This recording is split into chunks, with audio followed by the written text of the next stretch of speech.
doing microphones. Hello. Hello, people. Welcome. I'll go ahead and start the recording there as well. This is the Order of Podcasters, and thank you so much for joining us. We are starting a new adventure today called The Practice. So, I think we're all getting there. We're all getting ready. It's exciting. I'm not really... I'm stalling. Yes.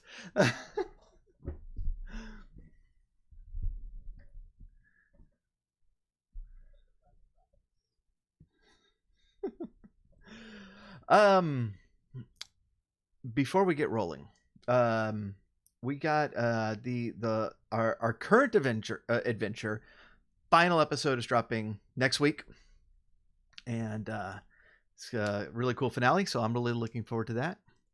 And yes, that was my way of reminding you.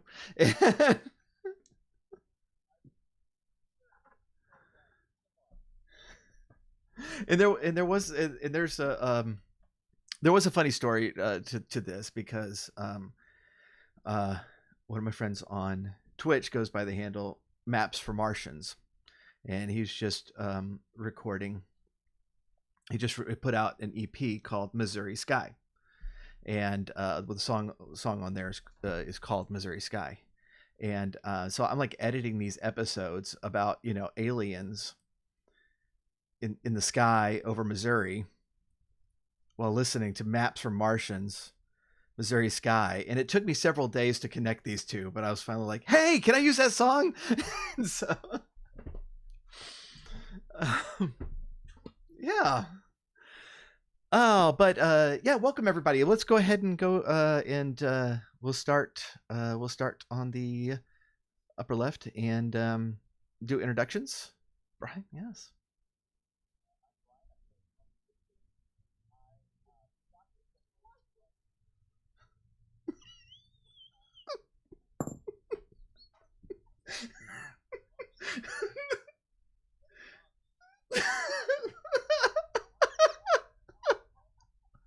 Wait. Oh, hold on, everybody. Like, people are saying that and they can't hear you. That's not good. Hold on. Try that again. No. Oh, no, that was totally my fault. I'm sorry. Damn it. Oh, darn. Okay. So the joke was blown. Yeah. The Paul This is Haters why Club there's the Paul is being Haters Club. reactivated. It's being Classic reactivated. Paul on. behavior. Yeah. Complaining about this at the next meeting. Thrash says, Yeah. "Oh no, we missed a good joke." Oh, you missed a joke. Yeah. Anyway, My name is let's. Brian. Yeah, thank you. And I play Norman Johnson, not Myron Dripchin, unfortunately. And the Paul's Haters Club is back on, everyone.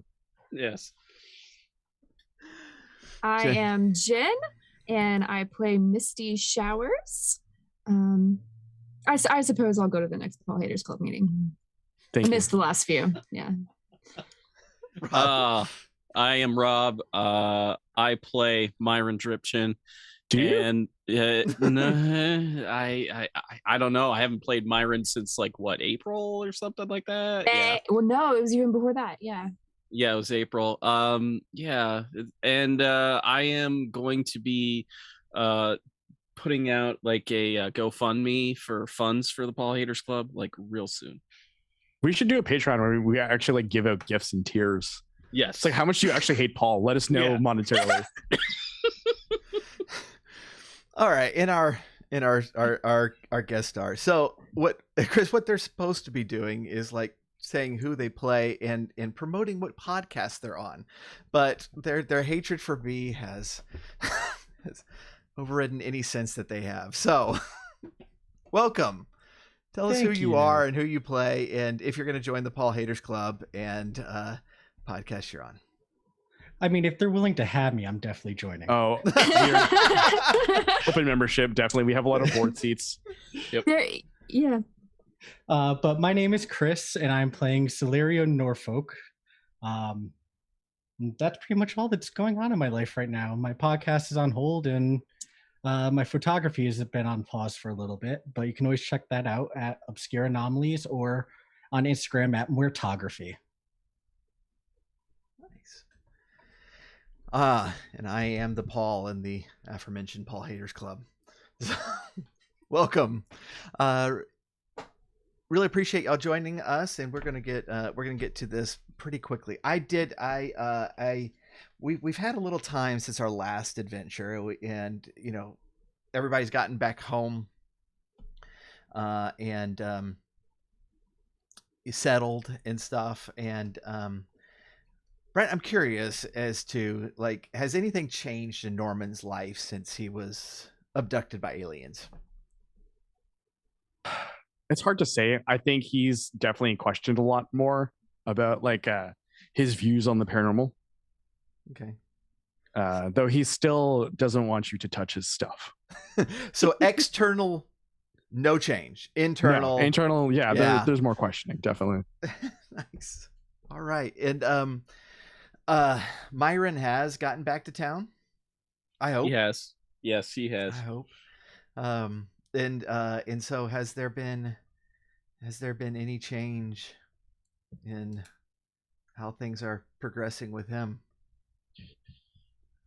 Mostly, Myron's just kind of a little more aloof than he normally would be around things. It's just he seems to kind of be avoiding people a little bit, partially due to the fact that they are really starting to ramp up production on additional lines for the Beefits company, and he's been really focused on his occult research. So he's been mostly keeping to himself as much as possible.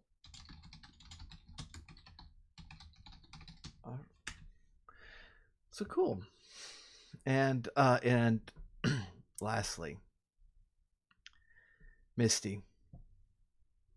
Yes. So we're going to learn very soon. Well, by the time we edit this, we'll have already learned. But we're going to learn very soon that a new podcast has been launched. Oh no! That we're going to have a commercial for, actually, fairly soon in the stream. But it is a true crime podcast investigating the mysterious disappearance of a certain ex-husband. You're page or former one. husband. You're page one. You are page one on Google. Finally.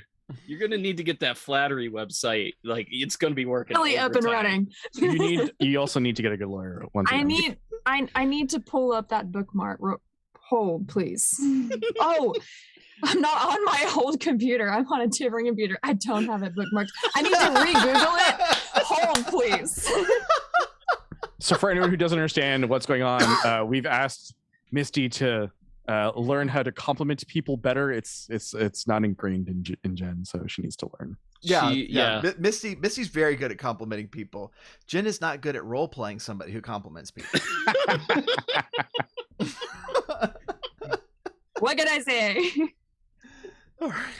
Oh, I found a new site. See, this is all fresh, new compliments. We're here. Nice. Got it. Good. I'm going to bookmark this on Dave's computer, and he's going to be like, what the fuck, next time he does his work. Here we go. Nice.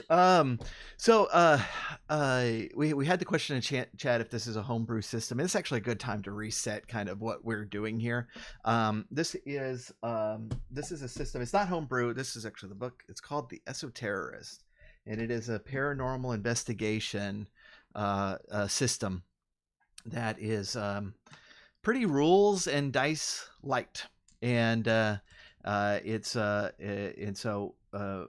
we are investigators in an organization called Ordo Veritatis, and we're going to be seeking out people who are trying to pull the paranormal into the real world to get them to stop, because it's dangerous and it messes things up. We'll ruin a Tuesday. Yeah. Tuesdays already suck. Yeah.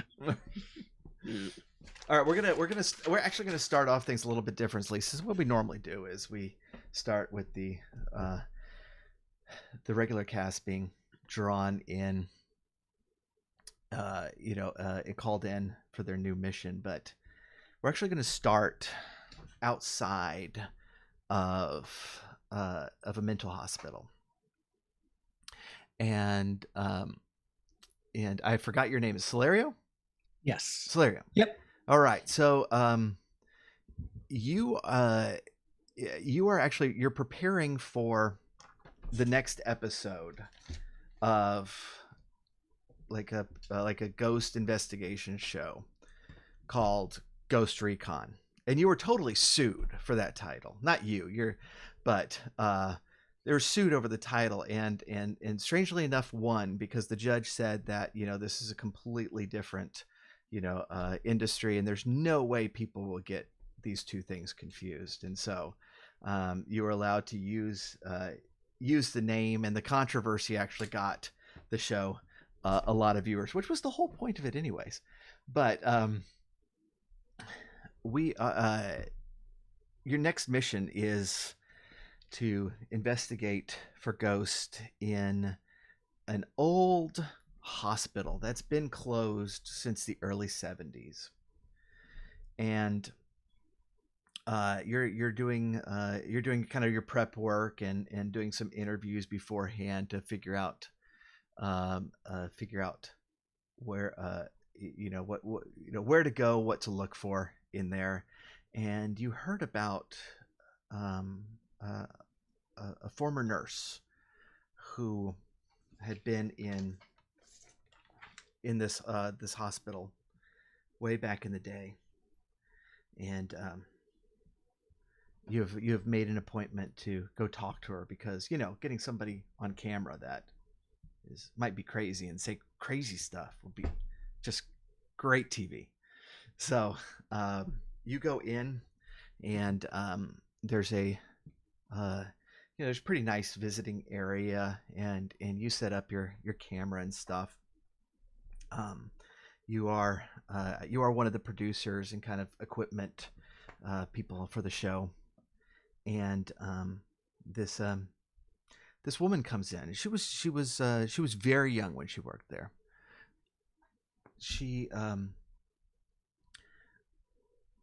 But now, like, it's now been 50 years, and so she's well into her 70s, and she walks in kind of slow, and she sits down and kind of looks at you and smiles, and she holds up a finger like wait, and then she puts her fingers in her mouth underneath her tongue, and then she pulls out 2 pills and puts them on the table and leans over. It's like, I haven't been taking them for a week.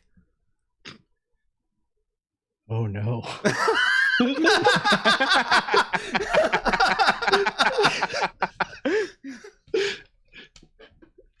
was at that moment I realized we were in trouble.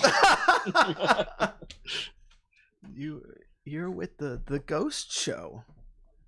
Yes, yeah. I am the technician for the show. Well, they told me that you had some questions about the old hospital, about St. Christopher. That we do. Hang on. So is it true that you were one of the nurses who worked there way back when it was open? Yeah. At the tail end there, I was there until it closed. Back in what was it? It was 72, 74, somewhere in there. I figured there's so why did the hospital end up closing in the early 70s? It was just it was public relations mostly, but pretty well deserved. What makes you say that? Well, I don't know. Something was going on with the surgical staff, and they weren't, washing up well enough. Infections all over the place. Death rate skyrocketed, and well, NBC came down and wanted to do a story. I guess I have to ask. You sure nothing? Have you ever witnessed anything strange there, or is the only thing that shut it down these deaths caused by horrible surgeons? I don't know. I don't know that I should tell you. I don't know. It's okay. That's what we're here for. All right. Well, you fell right into that because I was hoping that you were going to use your point in reassurance. I really got to remember to check that. I know. Well, she leans forward and she says, "Well, I was on the night shift then, and I don't know. Everybody knew that there was somebody working there that wasn't on the staff, if you know what I mean. Someone, I don't know, none of us saw. I mean, Are you, directly, but it was just someone always there. are you saying that you're thinking someone was sneaking in pretending to be staff?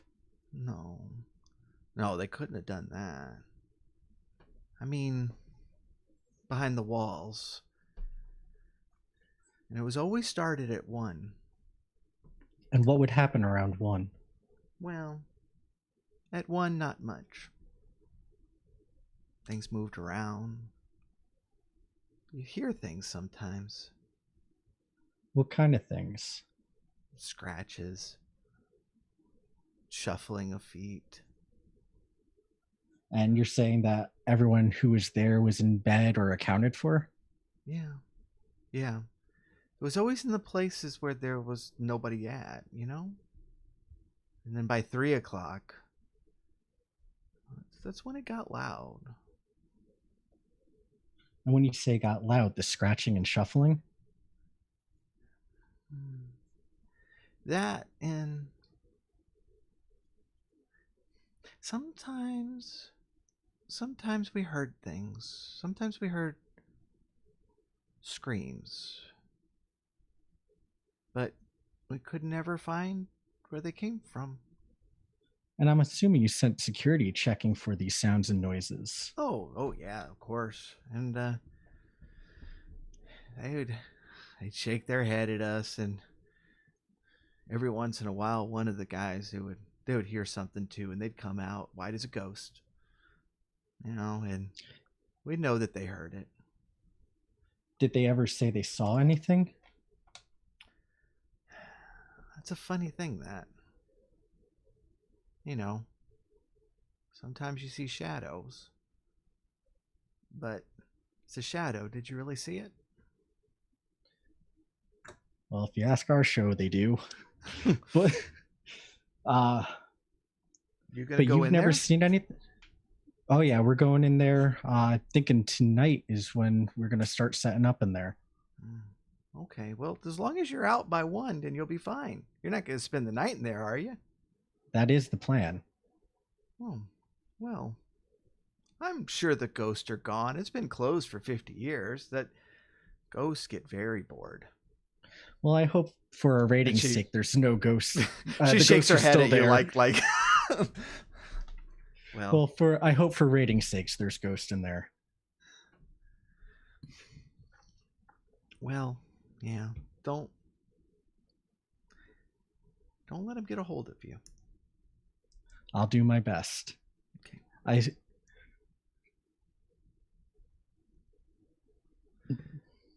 Well, Is that all you have to tell me about the hospital? Is there any other strange situations or stories you can remember?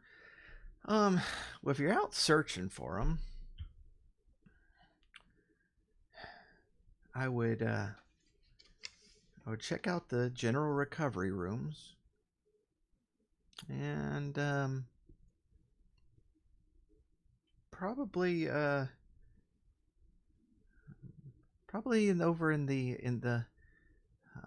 like the ICU area too. I never worked over there, but we talked. We heard things over there stories? too. Yeah, What did they hear over there? The same thing you guys were? pretty much. Yep.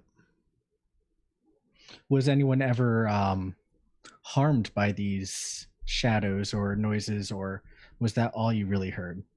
I mean, you're telling me not to get captured by one. Well, can I say for sure that something happened to somebody because of these things? No. I mean, kind of in the same way I can't say I saw a shadow. But in story, it's known that they've gone after people. Well, you hear things from a room, and that patient ends up dead. Well, yeah, it happened because of infection. It happened because of, heart failure. It happened because of loss of blood. Sure. But did it? What I'm hearing is that the night before a patient passed away, you'd hear noises in the room. Well, night before, a couple nights before, same day.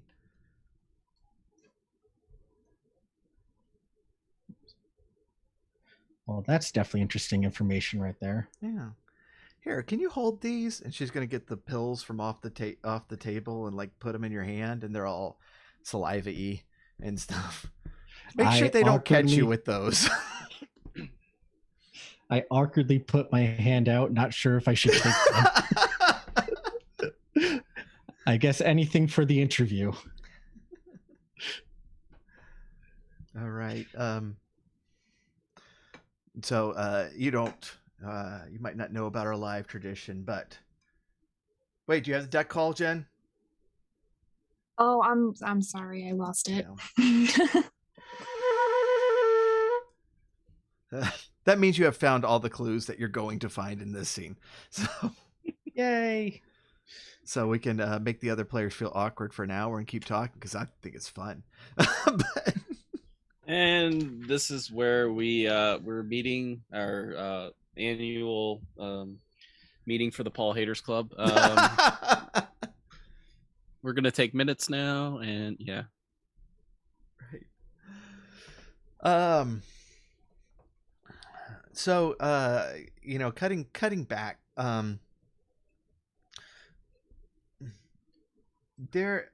There was enough that you learned in that conversation, because there's been a lot of these places that you've gone to that are just like, y'all put on a good show, but it really was like demonic past grandmas, demonic nurses. Right. Yeah. And it turns out to be like, some vent on the roof wasn't attached right, and so it's whistling or something, or stuff that you just can't nail down. But in your research, there's been enough here that you're really starting to wonder if there might really be something going on here. And so your day job is with Ghost Recon, but your part-time non-paying job is with Ordo Veritatis, investigating like the paranormal and stuff. And you think it might be time to call in a favor.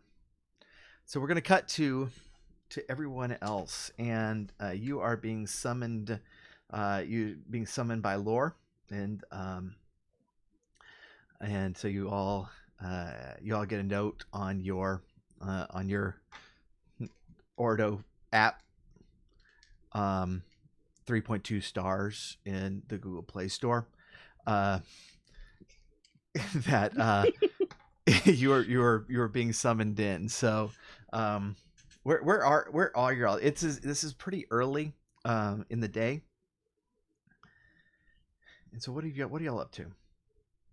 I am hanging out in the back of a mall because the mall is not open yet, and my day job, of course, is a process server. So I am waiting for the cook of the mall court KFC to show up so that I may serve him um, so that way he knows that he needs to appear in court. And so I'm just sitting in my car in the back of the mall with a picture of a man waiting for him to show up in his case uniform. Nice. Guy. Brilliant. Myron? Myron is working with the R&D guys on it's a TV dinner for a brand that is called Starving Man. It's the equivalent to Hungry Man.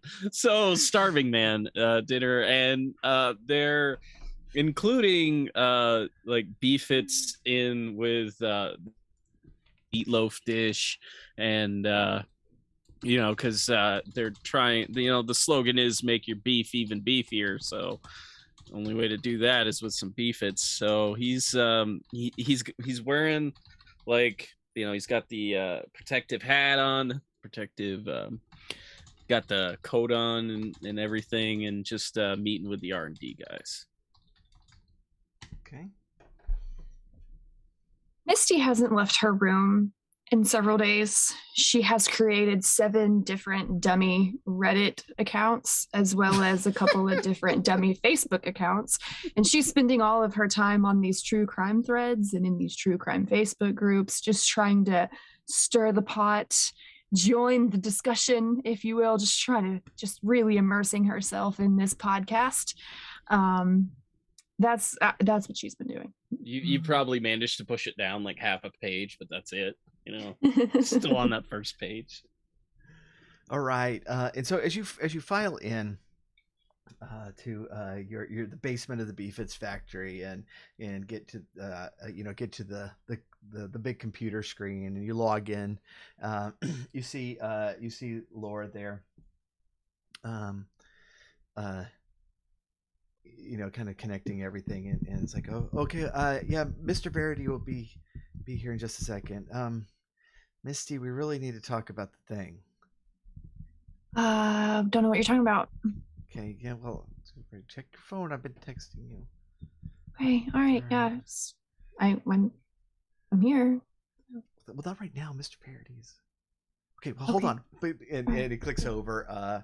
He clicks over to Mr. Verity. Who's the middle-aged woman that you've seen several times now, and she's like, oh yes, good evening, morning, good morning. It's been a long night. How is everyone? Good. Glad to hear everybody's doing well. Yes, a bit of an urgent one. Are you familiar with the show Ghost Recon? Oh, yes, I love it. I love that book. No, the book, the TV show. It's like Ghost Adventures or whatever. Oh. Do the ghosts do the spying? No, I don't think so. I haven't watched it. So they don't do Lore the says it's very good. Okay. It is. It's absolutely wonderful. Well, we do have one of our agents on the inside of the show, and he has run across one of their assignments that appears to be rather serious and rather up our alley. And so he has convinced the host, Cam McManus, that Myron Dripchin would be interested in like appearing as like a guest investigator on the show, and of course your team would be invited as well, and so be a good opportunity to take a look around. I mean, who wouldn't want Myron Dripchin on their show? Of course. All right. Well, they are doing the filming tonight, and it is a bit south in the North Houston area, and so you probably should be on your way as soon as possible. And yes, good luck there. We're going to provide some devices that you'll be able to plug into your wireless mics that will also transmit live to us, so Laura can kind of keep an eye on things as you go. Do we have to let Laura in on this? Oh, I mean, no, I guess not. But I mean, I will. He seems very bad at his job all of the time. He's so helpful. He's Also, he won't stop texting me. well, yes, I've been texting you too, and you've been ignoring me. Mm. The Verity Council. I mean, she just ignored that right there. It was amazing. I didn't know how she did it, but she did. Don't try to flatter me. Don't worry, I won't. Thank God we are not married. Wait, what happened? We are not married. That is all. We've never been married. Wait, we all oh, you were fooling. We were it was a jape. I know it was really convincing. But no, I was never married to this man. If you want to know the truth, it was another woman. I saw it myself. All right.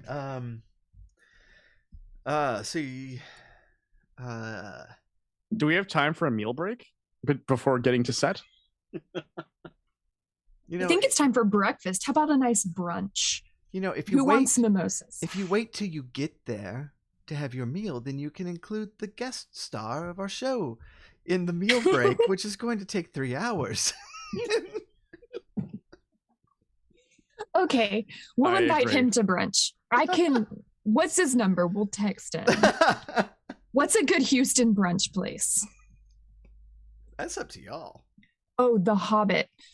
What's it called? Is that what it's Hobbit called? Cafe, yeah. Hobbit Cafe. We're going to Hobbit Cafe. Sounds dope. I'm down for that. I ate bison there. You had bison at the Hobbit Cafe. I did. You could get a mean bison burger right outside of town up here. If you go to the right tavern, they've got them. They're not bad. All right. So if anything y'all want to do before we leave and head down? I uneasily, very fleetingly stare up at the sky and then look away. I actually run back. Is that like the whole trip? Like every few minutes, you're like, No, there's like one. There's one. oh, okay. I quickly run back to my room and make sure that the stuff that I am researching is tucked away safely so that, you know, if anybody wanders into my room, like my sister Meredith, that she will not see it. So Also, Rob, friendly reminder, don't forget your notepad. oh yes, and I grab my handy dandy notepad and a fresh pen just cracked right out of the package. I'll I be grab sure to your leave keys. clues everywhere. I absolutely love them. I grabbed the keys to the van. All You right, go well, to grab the keys yeah. to the van, Yeah. but they're actually in Myron's pocket. Oh, give me the keys Why? so I can drive. Yeah, but I need the practice. You know what? You go ahead. I mean, it'll give you a little more time to, you know, saw that page 1 stuff. You might want to handle that. You didn't see anything. I have no idea what you're talking about. Yeah, you've been avoiding it, but okay. So, Myron climbs into the driver's side. All right. Okay. So y'all head down. Head down. You're gonna get there about lunchtime, and so you've connected with Slario and going to connect over at the Hobbit Cafe. Mm. It feels weird that we're going to a good place for lunch, I've got to say. Yeah, but When in Rome. They have a Baggins banana smoothie. What's the Baggins part? I'm very intrigued. Hobbit feet. It's Ew. this is Houston's version of ribs and foot rubs. Well, they have a Hobbit rap, which is very concerning. Ribs and rubs. All about those ribs and rubs. All of the classics, all of the good rubs. Yes.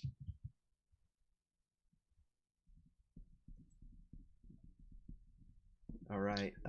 I'm literally looking to see what I would actually order.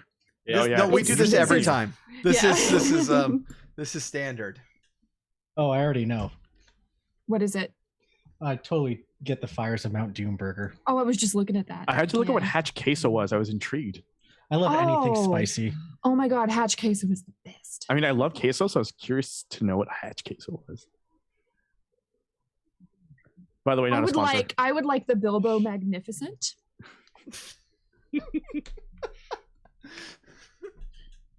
I feel like seeing as Norman would how- have the regular burger. He would just ask for the. Yeah.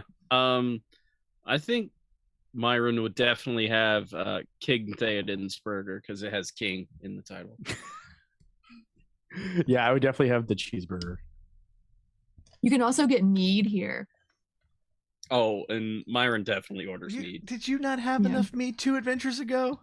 No. I'm still, There is no such thing as enough mead.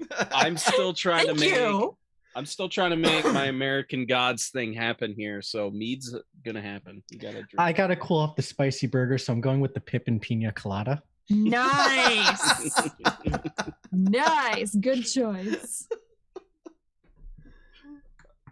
Okay. All right. So, as you discuss your food and your task before you, I can order online. Let me see if I can order from here. Wait, is it a DoorDash thing? No. Never mind. Continue. Sorry. He's really getting into character. Yes. Really method. So Solaria, the thing that concerns you is like the kind of groundskeeper for this place had filled y'all in previously, and was saying a lot of the same things that this nurse, whose name was Bridget Golden. I don't think I actually said that, but You did not, and I didn't even think to ask about it. this is terrible interviewing. You're the But see, for me, I assumed that my character already did the research and knew that, so I didn't even think to ask. Well, I mean, like, and plus, when you're airing that kind of thing, like, their name's gonna be on the screen. Yeah, I It's don't not need like, to know oh, it. It's oh, on the like- screen. Cam is going to overdub all of your questions like he was there, and then I headed over to this hospital to meet with Bridget Golden, a former nurse. I think you need to put a little more douche in that voice there, Paul. Come on. But so the groundskeeper had told you a lot of the same things that he kind of early on he was trying to fix a problem with the pipes or something, and ended up there late, and he was kind of hearing the same things at the same times, and so somebody kind of hearing the same stuff as of a couple of years ago when he was there, versus 50 years ago, is kind of setting your alarm bells off.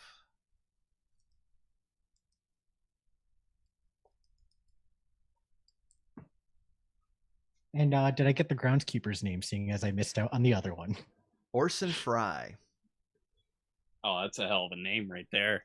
That was sometimes a random name generator delivers the goods. Yeah, does. It really does. It does. You know what else? That's how I'm going to name my what, child.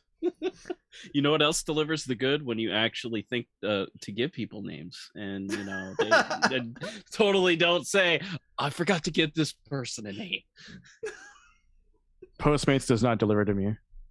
Oh, this Speaking of not delivering, yeah, change.org. Let's do something about that. I'll be the first signature. Yep. I will sign as Myron Dripchin. you have to, Rob. Anything y'all need to discuss, or y'all just wanted Hobbit food? Um, I mean, you guys have any questions for me as what's going on?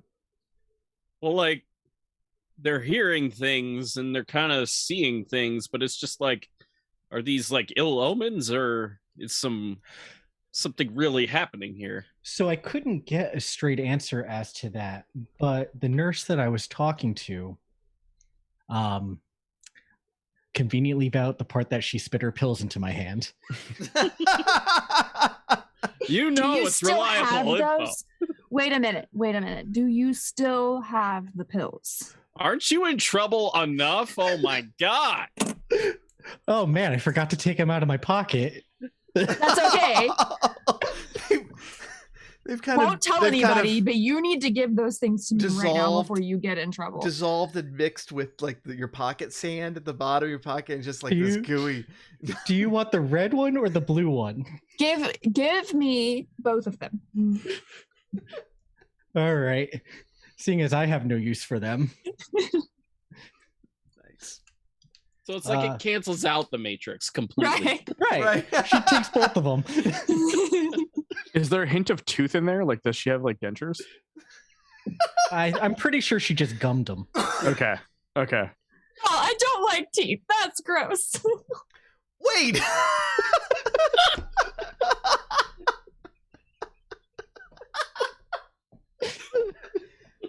We are so fucked. 'Cause this is gonna get so much more gross. No. You did say gooey. You really said gooey. I don't even know what I got myself into, but I'm here for it. Okay, I can be brave. Oh, I gotta change the monster from the giant teeth monster. Oh. But going back to your question, the one thing that really stuck out in my head was that she said they were hearing the noises specifically in the rooms of patients a day or a few days before they actually passed away. She didn't Yes. just say it was natural causes, but it's just weird that the noises were only heard in those rooms. Do you Um, think that they were, well, I mean, were they forging documents here? Because it doesn't seem like these people were dying from the things that they were actually dying from. I mean, come on, people not washing their hands, infection. I don't totally buy it. I mean, that's what I was told, is that the surgeons weren't really taking good care of their instruments. Hmm. And that Well, is have- why it shut down and they got in trouble. Did she say that every patient death was preceded by the strange occurrences, or surely not every patient death? She never said if it was every patient, but she said it's definitely was in the rooms between 1 and 3. And around 3, it got worse. But she never specified how many patients, but it does seem a little odd to me that these noises were only focused in those rooms and would vary throughout the hospital. Do you have a theory as to whether the deaths were caused by the phenomenon, or whether the phenomenon occurred because death was coming close? I'll honestly say I would like it to be the latter. I'd rather it be the good side of it, that it was just a sign that death was coming, not actually causing the death. But I really don't have a theory there.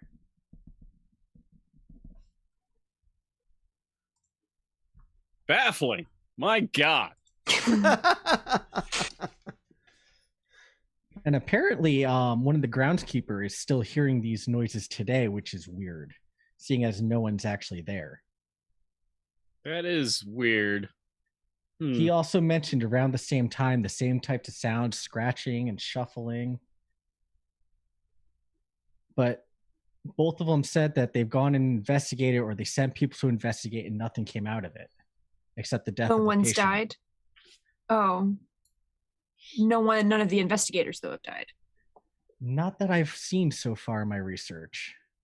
Any staff members or anyone that worked there receive any injury or died mysteriously, or was it just the patients? So, as far as I could tell, it was just the patients. My research came across nothing, and the former nurse did not bring up any members of the staff dying. Yeah. Just that she felt like sometimes they felt there was an extra staff member that no one could ever see or seem to find. They just knew that they were there. That is very creepy. There's one thing that can be added to that, is that after it closed, the last head of surgery, Stephen Barker, had just kind of disappeared. It was after the place closed, though, and so not during its run. This was like a couple weeks later. I guess is it he disappeared going back to the hospital, or disappeared? He just disappeared. Just disappeared off the face of the earth. Write that down. And I'm assuming you're telling them that. Yes, I just I'm writing that down for my notes.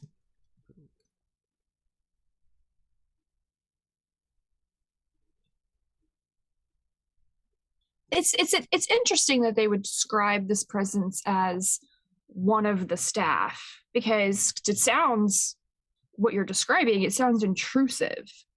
But when everyone there is almost got the sense of it's another staff member, that seems like that's one of them. Is somebody being helpful, is somebody taking care of patients. And I don't know if that necessarily means anything, but it's just an interesting way to describe that feeling that they got. Well, which is why I was thinking it's more on the good end when patients are passing away. Maybe it's the spirit trying to protect these people and maybe not actually doing the job right, but not able to save them, but they're trying to. Yeah, that's interesting. That is weird, because normally we don't run into the good ones. Is there a good one? I was gonna say you are very optimistic about Monster. Yeah. I try to be. You got to find the good in everything. Maybe this particular monster has a high flattery score. Yeah. Maybe he just loves them to death. Yeah. Literally? Literally.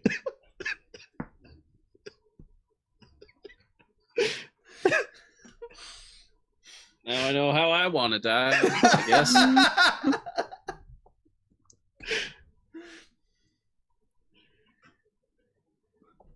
All right, so y'all are like during the day, the crew is like finishing setting up at the place, and kind of finishing up some of the interviews and such. At any point we can go over there, or if there's anything that you want to kind of look into about the hospital first, or anything like that, you are more than welcome to do so. I would like to Google Stephen Barker. Okay. So I'd get anything other than that he disappeared. I mean, that's all I got from Googling. But I'm really good at looking on like page 9 and 10 and finding good shit. I'm a TV researcher. I stick to page 1 and 2. I mean, that's her problem right now, is people are sticking to page 1 and 2. Really? Mm. Dr. Barker came on in kind of like in the early 50s, and kind of just stayed on until he was the head of surgery by the late 60s, and was there until the closing in 1974. He toward the end there was a huge spotlight and pressure on them because of kind of rampant infections. It is specifically like in the post-op department and stuff, and that was landing very clearly on him, that he was the investigation never never found that like anybody was being intentionally anything about it, or they never caught anybody particularly causing these infections, but he, as the head of surgery, he kind of took the blame for things. And by the end, was when things closed down, he was pretty much kind of run off in disgrace.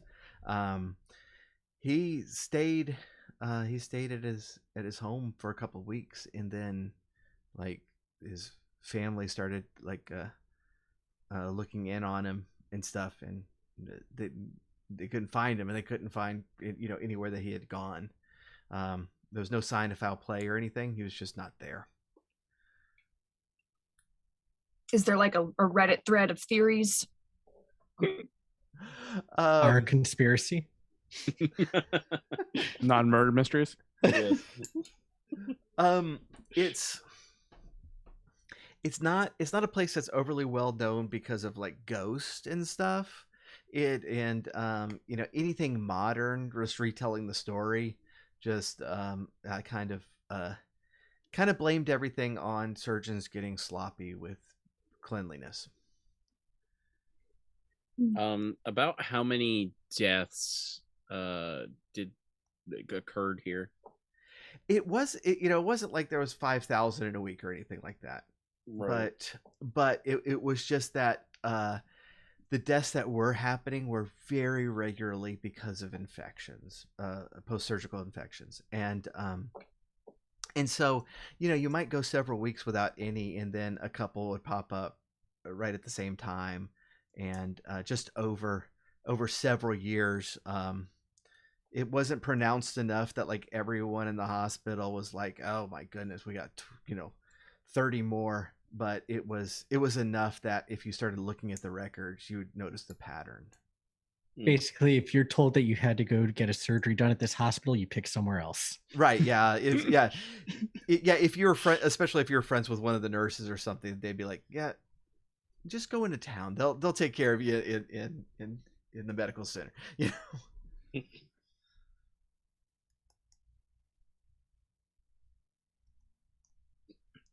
Well, were we thinking about waiting until nightfall to go visit the hospital, or? I mean, I could take you guys over there now if you'd want. Okay. You would be able to. The crew is setting up. That like Orson Fry is going to be there, and Cam is going to be like doing the interview with him, just talking about like this the stuff you've seen. You've already done a preliminary interview, but just to get one on camera. A little bit later, and then just making sure that everything is set up for the night, and then probably people will try to get a nap. I'm assuming that's what happens on these shows, because I mean, I would take a nap to stay up all night. Yeah, I'd be like, I'm ready to stay up all night, and then like at 12:01, I would be out. Yeah.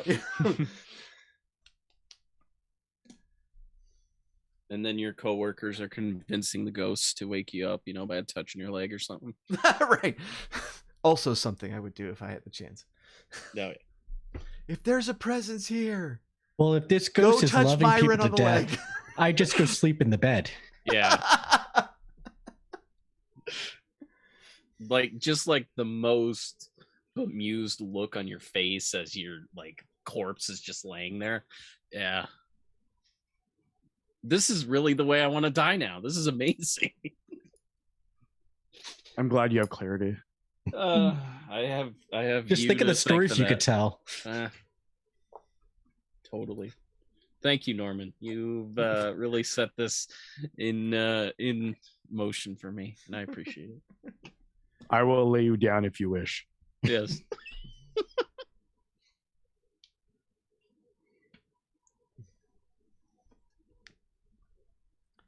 All right. Actually, there's one more thing. Are there any other, throughout all of this research, are there any other staff members that stick out, in the history of this facility? Not particularly. Okay. Especially on the surgical staff, pretty much everybody at this point is dead. Okay. And Dr. Barker was the main person that was the focus of everything. let's head on over there. Are you gonna drive again? Yeah, I am. I want you to show me how you peel out. Remember, just like I taught you. Yes. Oh, absolutely. And I definitely burn a lot of rubber. Like, wow, this really feels great to do that. Oh. So I guess you guys just follow me in Yeah. my own car. Yeah, I peel out, but like then I realize that I'm supposed to be following you, and I just like hang back so you can pass me. But yeah, exactly. Yeah, and like Hobbit Cafe is not on a big street too. It's So this really is, not. like, And there's a super- very tiny parking lot. Right, yeah. Listen, I'm like foolhardy right now. You know, I've got He's got all that I have energy. to ask, what kind of vehicle are you driving? Like, I'm thinking like Mystery Machine. Yes. it's Sorta, pretty much yeah. like that. It says not NSA on it, I think is what we put on it. I think it's red, right? Did we decide it was red? No, I think it was a white van. Oh, okay. Yeah, it was a No white windows, van. right? No. No, it's definitely the most creepiest van. Smells like beef it's in there, though. Yes, lots of beefits in it, and In business fact, when he cards. peels out, some of them fall out. Oh yeah, absolutely. Product placement. Mhm. Somebody call me. We could develop these. I guess I don't know. Did anybody put beefits on their Hobbit food? No. Mm-mm. I I wasn't offered any. that's Misty last adventure was getting, I think, just missed Myron, because Yeah. there's there's like parts where like I kind of got a taste for beefits. yeah. Yeah. I definitely turn to you and say, "Do you want to try some beefits? They're absolutely delicious. I'm I telling look you." around to everyone else to decide if I should or shouldn't. You know what? You're gonna I mean, have we're to nodding. eventually. I'm nodding. It's You like might a as well do rite it of now. passage. Fine. First pills, now random food I've never had. You didn't swallow the pills though, right? You just gave them to Misty. Right. Didn't Okay. swallow. Okay, good. You're gonna want to swallow these and maybe chew it a little bit, just so you know. Swish it around. Dude, Swished do I it around. swallow then chew? Yes. You're gonna want to swallow, then chew the liquid, and then swallow that. Okay. You're gonna want to suck on it for a little bit just to soften it up, or you're not really gonna be able to Yeah. chew it. Yes. Kind of like So you it's know, a beef lollipop. Yes, it's like a Tootsie Pop, but just completely beef. How many licks does it take to get to the beefy center of a beef? It's good. 67. All right, so y'all head over to St. Kristoffersen, and this is a place that's it's in an area that just kind of an area of town that has been really kind of run down. You would know that like back in the 70s, this was like a fairly nice area. The building itself was built in the 30s, but while there were like so many professionals in the area, it was getting that kind of like old but upscale neighborhood type thing. But since the hospital closed, the whole area's kind of gone downhill. The hospital itself is just behind this kind of this large chain link fence. It's not a huge hospital. It's just a couple of stories, in a building on the side for like the professional building, and the parking lot has just been completely overrun by grass and weeds coming up through the cracks and stuff, and Orson Fry, despite having a great name, Is does a not horrible mow. groundskeeper. He doesn't mow very often, and it's normally just like the front to make the front look quasi nice, but this is just like the building is run down. It's now nearly 90 years old, and it looks it looks bad. You see a couple of other like vans and stuff. One proudly proclaiming with the logo of Ghost Recon. Not that Ghost Recon, the show. It actually says that on the van. Yeah. The TV show with ghosts. And I'm sure Misty wants to get a selfie with it. I do. Yeah, I do. And then I post it and tag Tom Clancy. He's dead. Smooth. Doesn't mean he can't have a gotta Twitter. run. Yeah, somebody's got to run that account, you know? Right. Jim's friend, thank you so much for the gift sub. I really appreciate it. So you drive up and you do see Slaria will well, and y'all have seen the show. Y'all know the people involved on it. This is like a 3-person crew. You have Cam McManus, who's it's warm and it's muggy, but he is wearing leather and aviator sunglasses and trying to look cool, even though you know he's just sweating to death. And then you have the other producer, Allegra. I was reading Allegra while I was saying producer. Yep.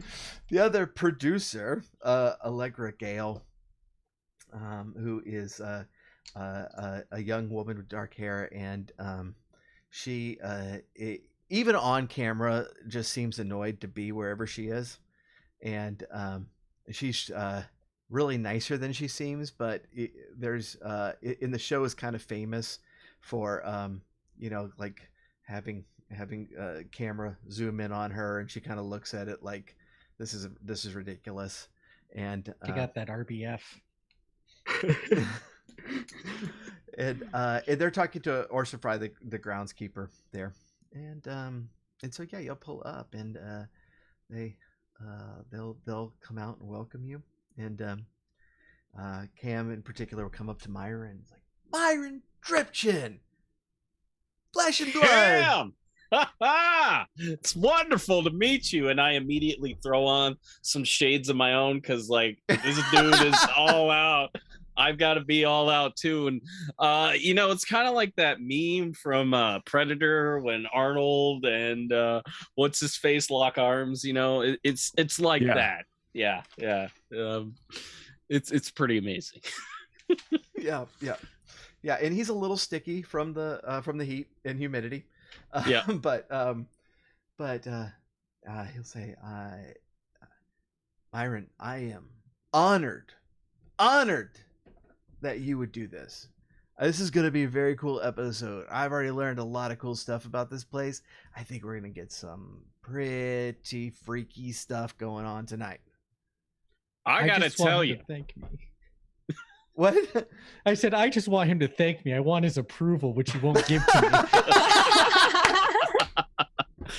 I gotta say, I'm really excited to be in the field because I don't get to go out in the field all that often. Normally, I'm just conducting the interviews and I make my lackey Jimmy do a lot of other stuff. But being out in the field, I am super excited. So thank you for having me. This is my crew here, as you can see. This is Misty. Don't Google her. That's and done. And that gentleman right there is Norman. Hello. Norman, it's a pleasure to meet you. Misty. It's so good to have y'all here. This is going to be so much fun. Misty and I are not married, by the way. No, Well, we're not. It's a sore subject. Just don't talk about it, okay? I mean, I'm flattered, but That's not going to affect our research tonight, right? I don't think so. And if it starts to interfere, believe me, I will put my foot down. Yes. Yes, it will, or yes, he'll put his foot down. We will see where the night leads us. Fair enough. And I'm just gonna tell you, Myron is gonna treat you guys like you are his crew, like you are here to cater to him. Well, did Sal get you up to date on everything that's happening? He doesn't. Yes. He does not care if you like that nickname or not. And I don't. Yes, and oh my god, so intriguing. This place has a very interesting history. Yeah, no doubt. Like I was checking out Sal's interview with that nurse earlier. I think he probably told you about it, but man, this is exactly what Orson here is saying. I just yeah, I think we set up all the equipment and let's see what we see. Now you Absolutely. did listen to me, and you set up in the general recovery room in the ICU area specifically, right? Yeah. So ICU is same thing as ER, right? Close enough, I guess. Those things are not even close. They're on completely opposite ends of the building. I look over at her. I'm like, for him it is. I'll go fix it.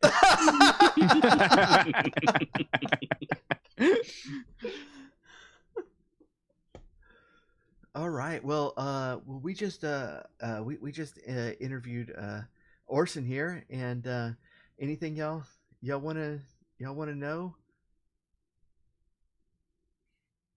Yeah, I'd like to know what all he's been experiencing here as the groundskeeper. And Orson will come up to you and is like, "Yep, well, I can't say much lately. There was just that one time I was in there late at night, and I was just dealing with a pipe problem, and time got away from me, and yeah, I started hearing things and tried to track it down, and I kept hearing things more and more till about 3:00, and then, well, by then I was pretty rattled, and I was finishing up anyway, so I hightailed it out, and Could you be a little more specific on the things that you were hearing? Well, for one, I was trying to get this pipe out, and what I heard was I thought I heard somebody scream, and that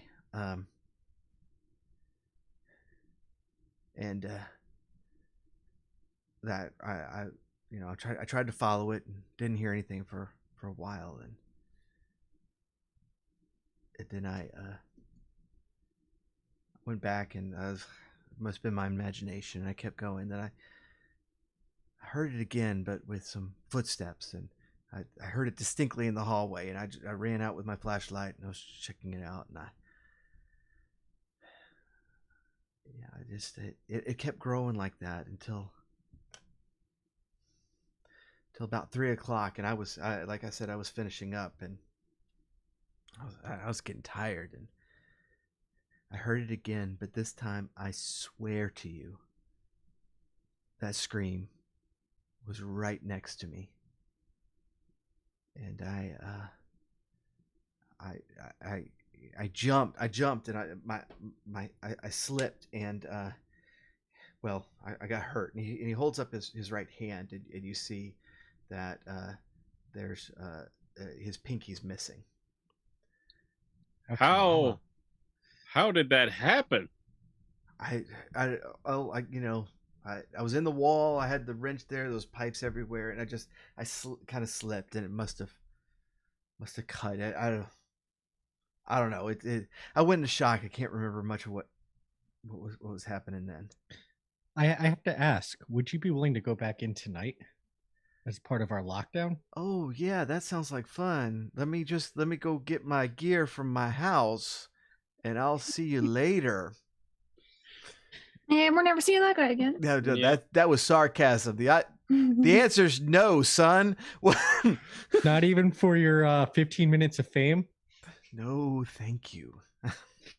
How long ago did this happen? It was 2 years ago. 2 years ago. Yeah, I look. I mean, I've had to go in there and do some stuff, here and there. But Have you I seen go the in missing during finger? the day. Have you seen it? No, well, I would say I didn't go look for it, but I'd be lying. But It's no, still rattling around. it might be in the wall somewhere. Okay, If you good. run across it, let me know. Good to know. Probably won't help me much now. Do you want it back? Well, I mean, it'd be a cool, like, conversation piece at a party, right? We'll Of be course. sure to put it on ice. Yeah, we'll make sure to like cast it in resin, so you'll at least have it around so you can show Yeah. it to people. What I always like to tell people was, at least I was at a hospital.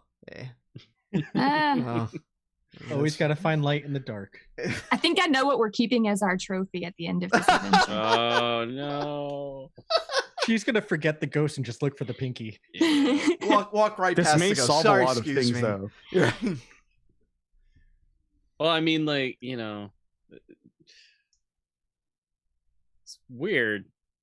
Like, it's because it's just sounds that he's hearing, but like this finger business, like, I don't know. Do you normally just lose a finger on a wrench or whatever in a wall? It just seems Well, a bit not- odd to me. not And it looks normally. pretty clean cut. I'm assuming it looks clean cut. Yeah. Yeah, it looks a little too clean cut for just an accidental ripoff. Yes. I think there's something he's not telling us. Yes. Well, if anybody Maybe has Norman can use bullshit cop detector- talk on him. Oh yeah, actually Norman, because he's got bullshit detector. Tell us the truth. You don't think he's like necessarily lying, I just but think you he's, don't think he has any idea what happened. I want an expert opinion, though. I don't want to talk to Paul. Give me the real Paul. I want to hear this from a more authoritative figure Named Paul. named Paul. Yeah, I want true Paul. Is that the other group I need to become a member of? Yeah. True Paul. Yeah, that is our new religion that we founded. It's a cult. We definitely based it on Jonathan Livingston Seagull. So yeah. Except our book, it just says Paul on the front of it. Can we That's ask him why he doesn't care or doesn't know? Yeah. That's actually good. I didn't even think to ask him that. He just seems very nonchalant. He lost his finger. That's it. Yeah, like, Well, what, it was, like I mean, it was 2 years ago. I was pretty broke up about it then, but life goes on. You get over it, man. Can you? is that Misty's ethos? Yeah. Can you I can give you 9 reasons why I should get over it. Can you describe that? That's a question for Myron to take care of. Yeah, really. Can you? I did not, I don't want this- did not I don't intend wanna this make guy this- to be wisecracking, but y'all, Yeah. y'all, I don't. walked me into it when you invited him to stay overnight in the place that took his finger. Right. Well, I figured if No. I'm a Ghost Adventure-esque crew, that's the first thing I'd ask. Yeah. I mean, if you if you're that kind of crew, you gotta ask him. But like, did the sensation feel any strange? Did it like? Well, I mean, Did it feel like you got it caught in something, or did it feel like something else? Like maybe It something. just- I'll be honest with you. I don't rightly remember. The doc said that I was in shock, and I don't remember much except when it happened, and then just kind of looking at it like, well, that's a yeah. So You're here's always the- this chill. yeah. So here's Well, the yeah. And this didn't drive you away from this place to go find a new job or anything? Just at Kinda- night, apparently. Hey, this is a city job. You know, pays pretty well. Benefits are good, and I do not go into that place at night. That was So- the first and only time you went in at night, wasn't it? It was, yeah. So here's a question. What kind of maintenance would you be doing inside the building on a regular basis? I had to go potty. That's why he was in there. Yeah. Oh, Or he was catching kids whacking off. yes. Ah, Kids whacking off in the building, you know? They're I think menace. that's we know what Norman's going to be doing in this building. He's not going to tolerate that shit. Never. Never. There's not a lot of maintenance. Mostly what I do is just make sure there's not any vagrants holing up in there. So you're more like security. Pretty much. Mow the grass around here, and then he kind of looks around, and sometimes. I'll mutter under my breath, yeah, mows the grass. Yeah, just make sure that the place isn't gonna go falling on somebody. If there's any structural problems, try to see those before they become a huge problem. Has anything strange ever happened to you on the grounds around here? No, Besides outside, us coming over. no, it's been pretty tame out here. and maybe I missed it, but did he tell us where in the building he was at when he lost his pinky? I do need to explain to chat that there are kids whacking off in every episode, Every episode. not just Richard. Every A constant episode. Well, danger. you kind of have to explain a little bit of that to me too. I don't want to turn the corner and see some kid whacking off. That's a a prevalent problem in this universe, apparently. In theory, if I do my job properly, no one will ever see it. Yeah, apparently Norman just runs into that a lot in his job. I mean, as a processor, I can totally see. I'm always hiding in places. Yes. He's kind of like the Batman of this shit. I was trying to see if Norman told me where he heard all these noises, but I don't think he did, so that's a good question. Correct. Or not Norman, Orson? Orson. Yeah. I gotta say, Orson Fry Oh, definitely it was sounds like it's Fry's long lost great grandfather. it's like this sounds like the name of a contactee, not the guy that has been in a like haunting scenario. Like the guy that's gonna go see gonna go meet with some aliens in a desert somewhere. This is where he's like, funny you should mention that. yeah, exactly. I don't go to the desert either. Yes. I don't go to the desert at 9 p.m. It was kind of in the recovery section. Okay. Good thing we got cameras there. Still have to fix that ER issue.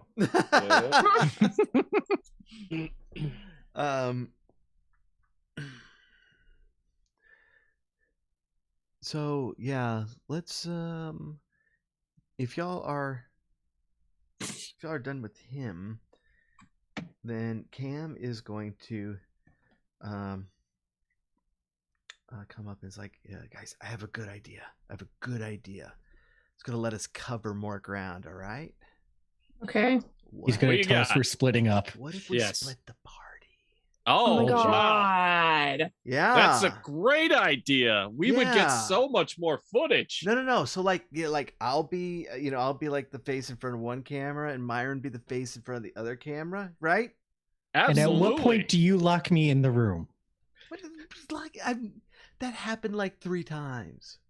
Okay, Each season. You're like, okay. And we didn't leave for very long. Yes, only like 4 hours. Well, I mean, the mic went out. We didn't hear your screaming. I'm not going to win this one, am I? this doesn't seem like the place that would, have equipment failure. So you'll be fine, I'm sure. This feels like a very toxic work environment. Are you okay, Sal? It's Celerio, but yes, I'm okay. Come on, Celerio, don't be that way. Aren't you just raring to go? Don't you have a thrill for the paranormal? Wink, wink, nudge, nudge. I just did watch one of the Ghost Adventure episodes where they were in like a jail, and they got to like the little gas chamber, and then they're like, okay, well, we're just gonna leave somebody in there and lock it and Yep, leave. that's Aaron. Yeah. Okay, y'all exactly. saw that one. Yeah. Oh yeah. No, that's pretty much every single that's- episode. That's one of Ghost my Adventures. guilty pleasures. I just I love love watching them lock Aaron into places. I know. Yeah, it's great. Sal is definitely Aaron of this this group.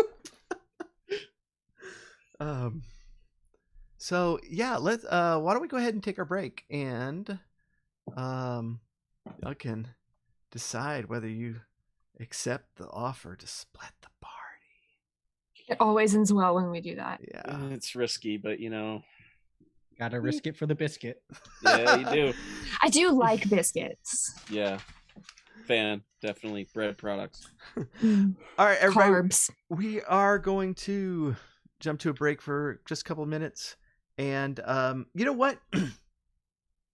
Are y'all on? Well, okay. When we come back, we're gonna play the the ad for the new podcast.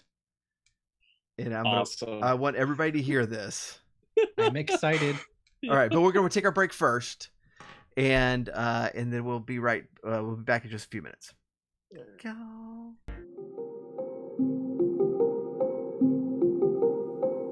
Well, it all happened one day. Me and Fish Dog, that's my dog, named her Fish Dog on account that she liked to swim pretty good when she was young. But he stopped swimming so much back in about hot 9, but by that time the name just stuck. So she's Fish Dog. Well, me and Fish Dog went o'er that there woods, heading down to the pond. Fish Dog got the nose for something real bad. And I called for her. I says, Fish Dog! Fish Dog! But she was running after something or other. I don't run as good as I used to, but I caught her and I found a sack just left there in the woods. Is there a road or something right there? Huh? I mean, could it have been thrown from a car? No. A good 2 miles from the nearest road. Ain't nobody go down there except me and Fish Dog. But on this day, there was a bag there, and inside was a broken set of glasses. And the bag had stains on the bottom of it, like blood. That's what Fish Dog caught whiff of. So began the shortest murder investigation in the history of Juniper County, Texas. Shortest because there was none. Elliot Frazier III was a wealthy member of an upscale community, a well-known personality around town, and well-liked by nearly everyone. But when he went missing, there seemed to be an understanding that 1, he was dead, and 2, no one was going to do anything about it. I couldn't figure out why no one was looking for my brother. I mean, they didn't even tell me about the glasses they found in the woods. I found out about that myself through a FOIA request, but those were his. Do you know who did it? Are you kidding me? Something was not adding up. A missing person. A wife who didn't seem to care. Evidence that was not being investigated. Something was going on. Someone was being protected. Or something was being hidden. Or maybe there was no murder at all. Coming this fall, a 10-part series from the creator of Thus Taken, Irving Parrish, and investigation partner Joanne Flatley bring you the compelling true story of a young husband who married the wrong woman and the disappearance the police didn't seem to care about. The Web of the Widow.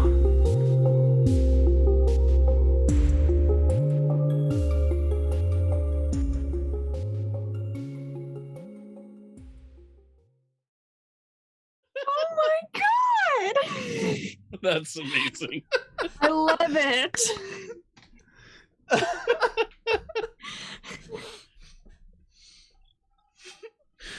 Oh man. Thrash Putin, thank you for the gift sub. Oh, I forgot. I need to mute myself so I don't hear myself twice. It happens. It's actually just the ghost in the wall. Yes, Right. it is. It's the fingers. Paul is trying to get out. Oh goodness. So, yeah. So that's gonna be a fun podcast, and thank you. I can't wait for I all am the hours you're going to opposed. dedicate I am to that. opposed to this podcast. I've already subscribed and waiting for the first episode on my podcatcher. Yep. That trailer, I'm gonna listen to that a few times. I would like Perfect to be interviewed. lockdown ad. Is Irving Parrish going to even ask to talk to me and try to get my side of the story? Because if not, He has. Oh, You just didn't answer the text. I didn't answer the text message. Yeah, and and Irving Irving doesn't have the foggiest clue that he met you either. So. That doesn't surprise me at all. Welcome back. This is the Order of Podcasters. Not the Web of the Widow, but Coming soon. I am so on the wrong podcast. But really do appreciate Doug and Jeff for jumping in to help me with that trailer. And Doug did a fantastic job with that voice. he's out working, and I was like, how is your deep Southern accent? On point. That's what it is. I'm convinced that murder took place. All right. If there's nothing that y'all want to do, you can kind of get a lay of the land a little bit, or take a nap or whatever to fast forward to the evening, but I definitely want to familiarize myself with the facility and in particular the recovery room in the ER. The ICU, Myron. It's okay. He's hooked on our host. Myron just like and the rest Cam of are on the world. same page. Yep. What's more intensive than the ER? It's like the intense ER. And so so yeah, you're finding what you're expecting to find in those areas. The ICU is back behind a couple of the double swinging door things, and there's an occasional bed there, a wheelchair, but pretty much everything is gone here, and so this is just like really, really dingy, hallways and rooms. And I try to convince Norman to push me around in a wheelchair. At first, I do it out of concern, but then I realize that it's not the case. So after the first corridor, I just leave him there. Yeah, and I have to catch up. say it's for a tracking shot. You Yeah, get a really good tracking shot here. I didn't realize this was Dawson's Creek. Real deep cut there for all the Dawson's Creek fans. Came Yep. straight from Cam's mouth. Push Myron in the wheelchair. We getting any weird feelings, or because it's like during the day, not peak hours, it just feels normal?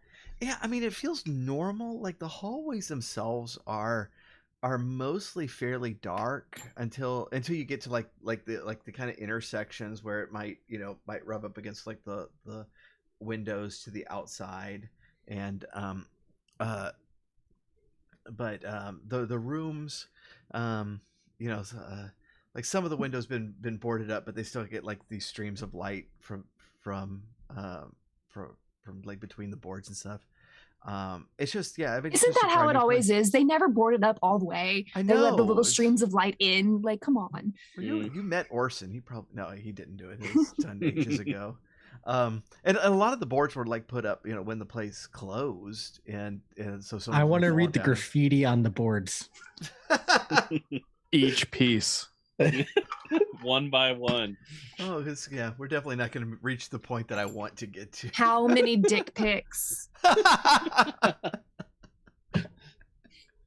Just wait till you get to the bathrooms. Yeah. And it's likewise like the operating rooms and recovery are upstairs, and and they kind of they sit side by side, and recovery is a lot of it is much the same way. The operating area is a bit more closed off, with more doors and stuff, and not wide open hallways. But Vader Kid, thank you so much for the raid.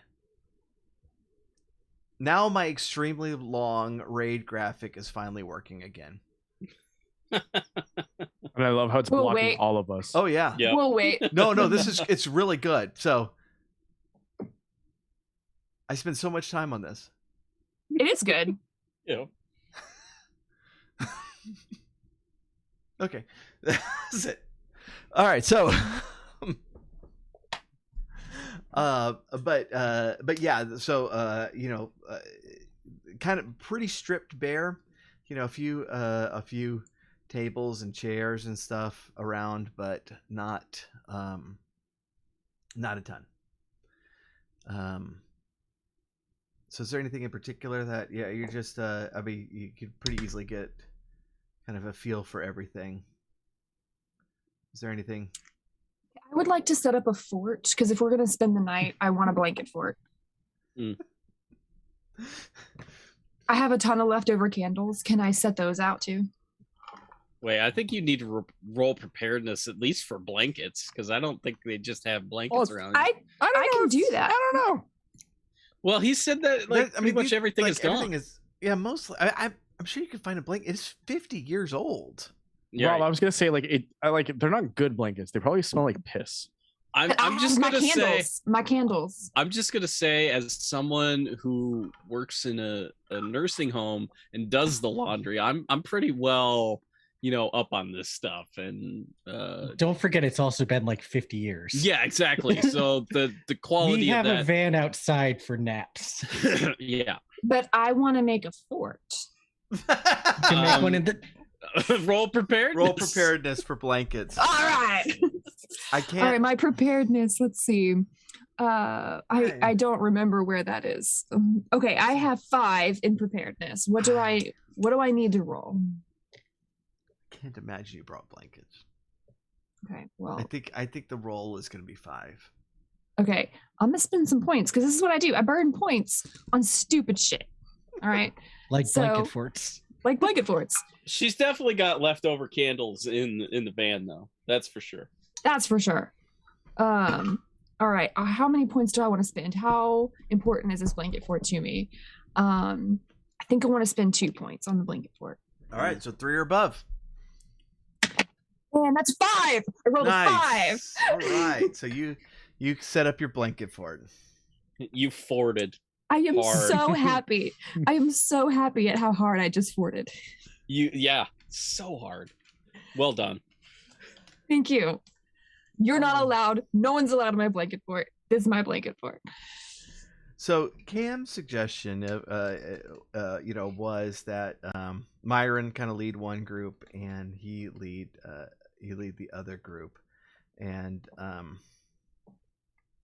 Do we get to pick teams? Is this how it is? Is this like, yes, yes, that's what I was and- going for, because Allegra is going to be kind of in like the central production hub of things, and Celerio normally does like camera work, during the actual. Probably going to walk end up around. to the ICU area because I have to fix the camera issue at the ER. Yeah. So yeah, Make sure everything's set up over there. So that's probably where I'm going. But so yeah, he'll suggest that you either go with one or both of the others. All right, let's get them all standing in a line here, and why don't you go first? You point to the first one. I'm totally going to be picked last.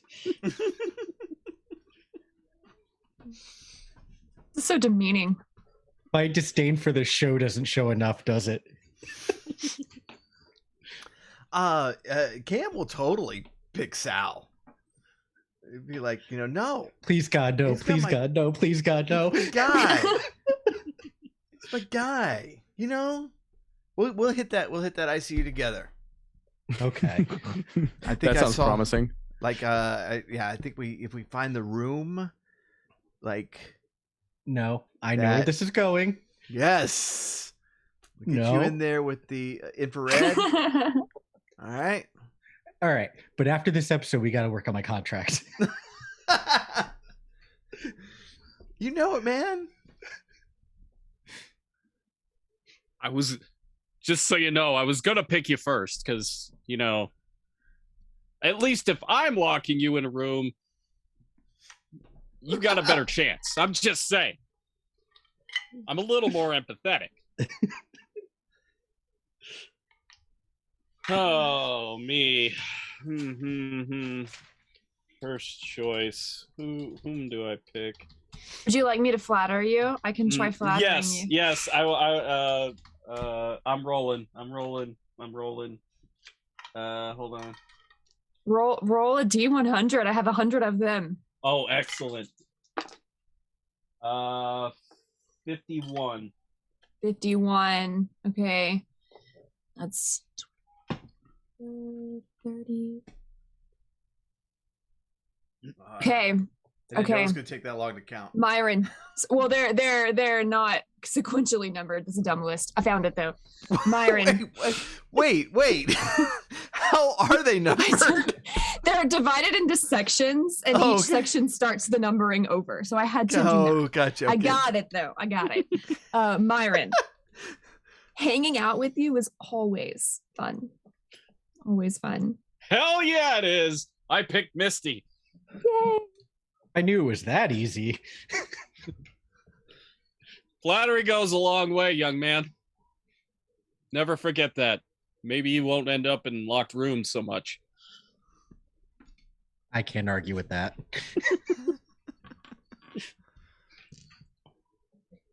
All right. Norman, my man. Hi, Man. everyone. You want to come hang out with us? Yes, I'm so sorry, Norman. High fives all the way around. I will do the elbow. You get elbow. Nice. Yeah, anything else y'all want to do before nightfall?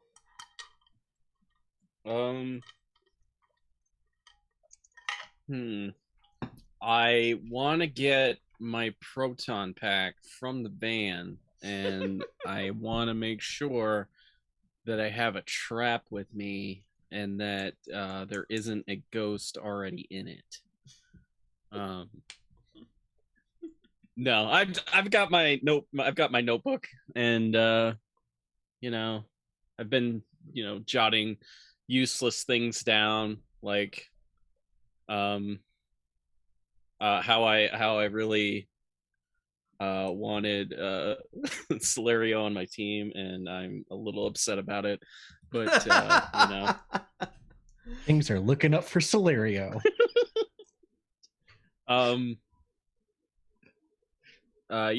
just like general observational stuff that he writes in it. Okay. Awkward high fives indeed. Oh yeah, all over the place. All right. So yeah, if there are a number of devices that they have for equipment. Everybody gets wired with a wireless mic, and Solario does have the little plugins from Lore that will that you could just kind of plug in, and it will go to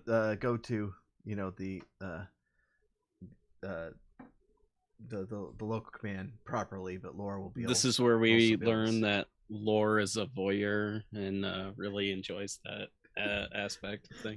Lore is outside drawing dicks on the wall right now. You know what? That really doesn't surprise me. Yeah. And so he's got like the temperature cameras thingies. The thermal camera. Thank you. Thermal cameras. Yeah. Yeah.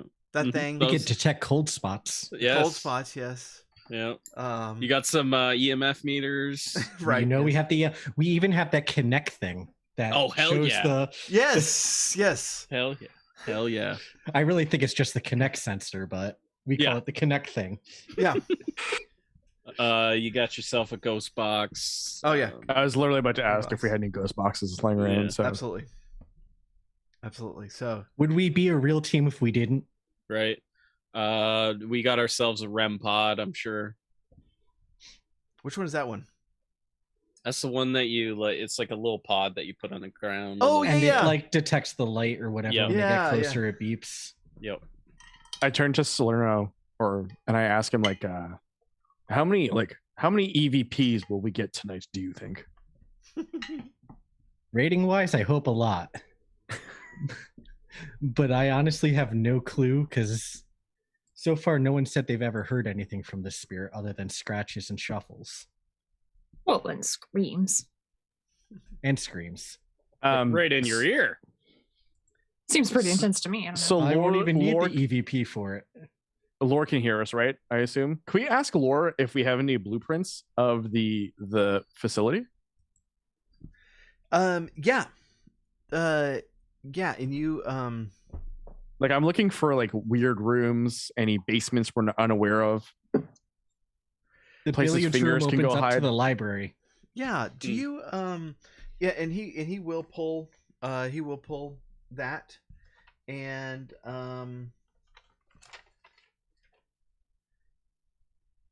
do you have architecture? I do not. I do. Ha ha! But he's not with me necessarily, is he? No. Yeah, I've assumed that y'all kind of split off apart from at this point, but you do have radios back and forth if you want to. Chat. But, yeah, I think that's perfectly fine. I think we got that. Okay. All right. But yeah, but I do have architecture. That's what I was reading. Oh, there you go. Cool. Oh, there we go then. So, yeah, but Goodbye, Myron. Yeah, Myron, can you look at Things are looking up Solario, Never moving on to mind. bigger things. It's like that old Facebook meme of my friendship ended with Myron, new friend Salerno. Sorry, Myron. It's all because I know architecture. Yeah. Right. You're not a failed archaeology student. But how are you with the sifty thing? Oh, if you're good with that sifter thing, I might murder you. I don't know. I was better with the brush.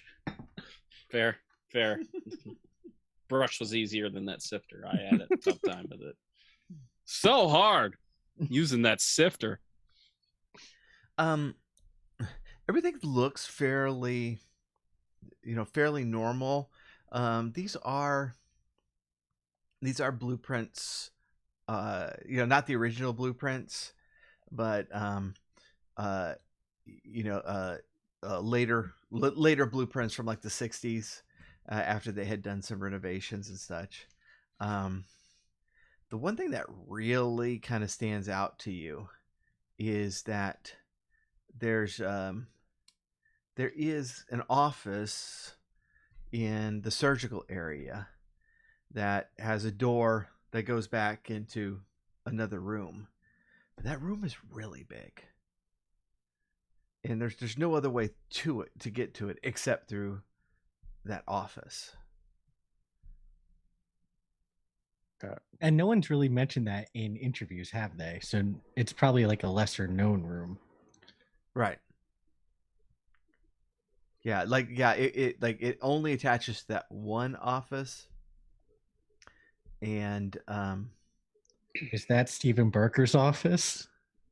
Wait, which group went to the recovery room and which group went to the ICU? We obviously went to the ICU. Okay. Yeah, we were headed All to right. the recovery room. Okay. Any weird spires that we need to worry about? No. Okay, good.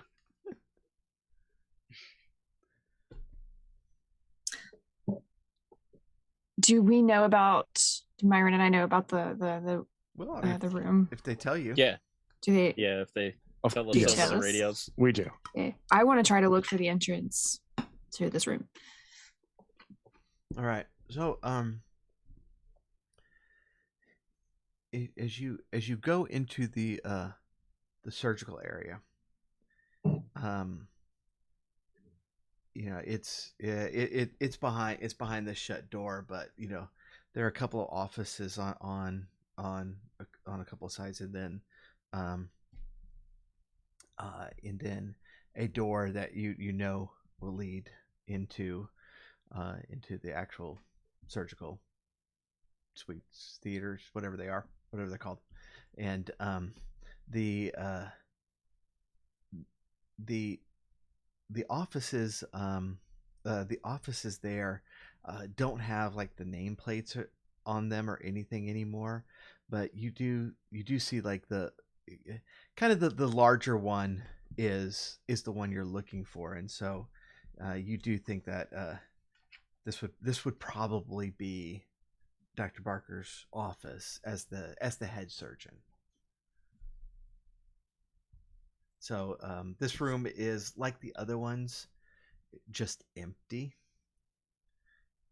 except there is a what appears to be pretty solid wooden door on the back wall. I will go poke around at the solid wooden door. I'm right behind you. Okay, it springs a fireball trap, and no. Damn it! That's why I was behind you. Oh God, there's an area of effect. The door is locked. Oh, what can we do? Dang it. Do you have any? I know I don't use really. Filch. If you Okay, have that. I do. I have 8 in Cool. Filch. Oh wow! Sweet. Dang, that's a lot. Yeah. A lot of filching. Myron, where'd you learn that skill? I'll never tell. All right, it is it would be a 4 to open. 4. I am seeing as how I have a bunch of points. I will use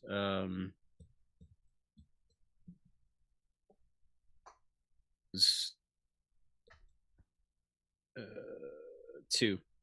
Okay. And I rolled a 5, so that's a 7. Nice.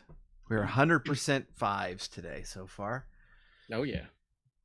That's what happens. We when love you to only see it. roll twice. Mhm. It's really just roll 20 that screws us. Yeah. All The time. real dice love us. Mhm. All right, so you enter in, and you have flashlights and stuff. I'm assuming you're using because it's pitch dark in there. Oh yeah. If not, I'll Night use my vision. phone. Oh yeah, give me those night vision goggles that they had in Ghostbusters. So you are what you enter is what seems to be kind of just a file storage room, and like everything is just covered in this thick layer of dirt. And But yeah, there's file cabinets all over. Does any of the dust or dirt appear to be disturbed, or does it look like anyone has been in here in the past 50 years?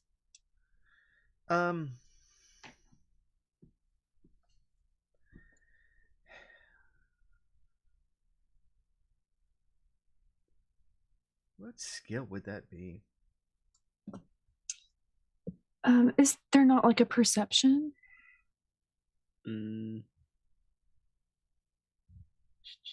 I really thought there was. I guess there isn't. No.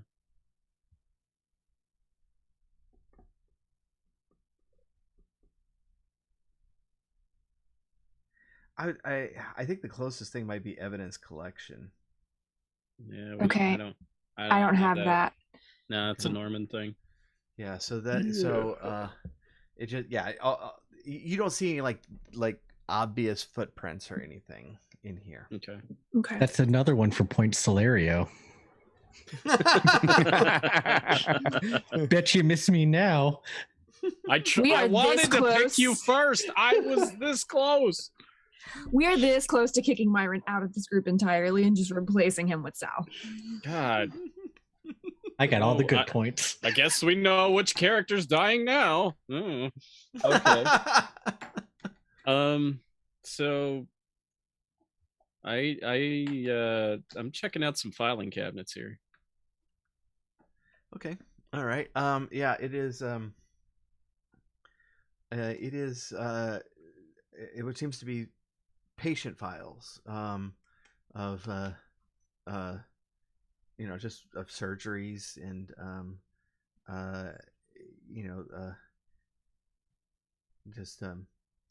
very just a wide variety of surgical things, alphabetical by last name. Did the media reports during all of the controversy, did they ever publish any of the victims? I say the victims, but any of those patients' names that were a part of like the dying of infections because of lack of hygiene controversy? Do you have data retrieval? God dang it! I think that's a Norman thing again. Yep. And Solario. Yes. Oh God. We split the party wrong. We split it wrong. Wait, and you said flattery got you where? No. Such a dolt. I fell for the tricks of a murderer. A murderer. Hey. Well, there may not have been a murder. Don't forget that part. I haven't tuned into Irving Parrish's podcast yet. Do you forget? We hate him. We're not listening to his podcast. Yes, we are united. I'm going to make a counter podcast. I am going to make an anti-Parish podcast just to refute everything. Don't you think that would Web of Widows or whatever the hell? The anti-Web of Widows podcast. I will be the anti-Web of Widows host. I'm working on this now. I'm buying my microphone. Really appreciate it. Don't you think that'll make things a little more suspicious? Oh, nice. No. It's for Yoshio. No. That's great. I don't know. I'm getting kind of like OJ vibes. Like Myron, you're gonna help me with the podcast, right? You're gonna help me. I got you. I too got think Jimmy. of OJ often. I will have you know, I have been dedicated to what has happened to my ex-husband. I need to know what happened to him. I have never stopped searching for him. Never, ever. Well, then why In the fact, heck is I wrote a book that said if I had done it, this Yes, is what exactly. I would have done. But I Did didn't the glove do it. fit? Yes. Were there a pair of gloves that were just a little too But they small? Fit me. Isotoner really? brand. You know what size I am. Have you ever owned a Ford Why would he know Bronco? your size, Misty? That's a really Yes. weird statement to make. This is why Have y'all you aren't ever- married anymore. So, where do you keep your Ford Bronco? And have you been involved in a low-speed chase? I have been I just involved had in to get many gas. chases. I stop for no one, especially the police. Myron, thank you very much. Okay. So I'm just nervously flipping through these, thinking that I could be murdered by Misty at any moment, and Is there anything in the files themselves that like stick out at all in terms of maybe like notes or that the doctor made or or like anything else? No, it's just it seems pretty like pretty standard stuff.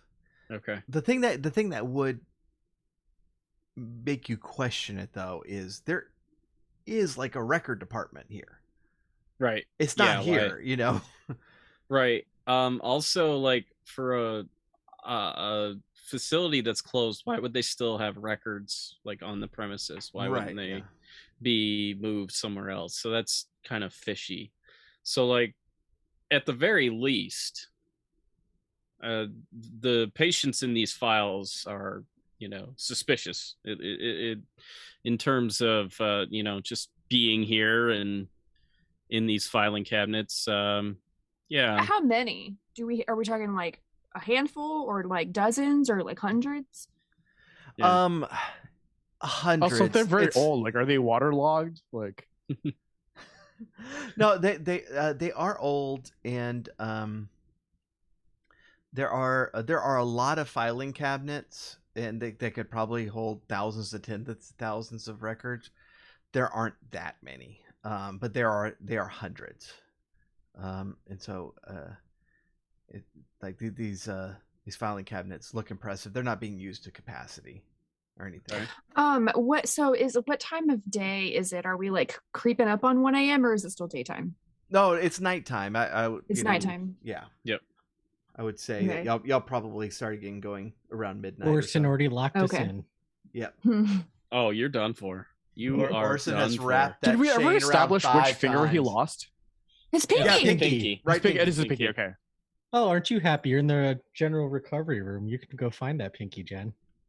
Oh, I look for the pinky. You don't. Before, don't have before evidence before collection. Yeah. That's what. That's. I don't. Wait. To look for a pinky? No, I'm joking. That was a joke. I was gonna say, listen, we don't need to add insult to injury. I understand. I picked the wrong person, just in terms of skills. Okay. I have skills. No, Okay. I don't. All I hear is we don't circus have- music. What? I was picturing what more is the- Benny Hill. What is the ICU group doing while While we're they're fanning out, we're using all of the tech to scan, right? We're setting up the recorders for the EVPs. Yep. Okay. I'm using my skills as the technology boy. All right. So like, where has each person gone? Like, you just going into separate rooms?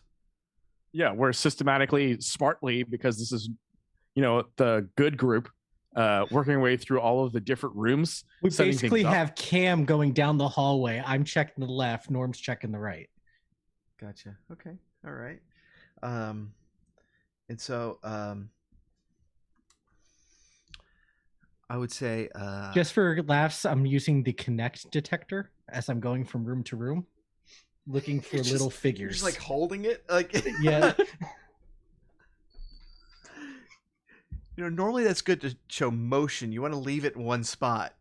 Nah. If you're- Oh look! If you're waving it around, it's like going everywhere. Oh look! There's a stick man. He's doing the robot. Oddly synced up to Michael Jackson's Thriller. It's amazing. Norman, if you've got one of like the spirit boxes with you, Yes. You're in one of the rooms, and you're kind of holding that, and you're y'all are all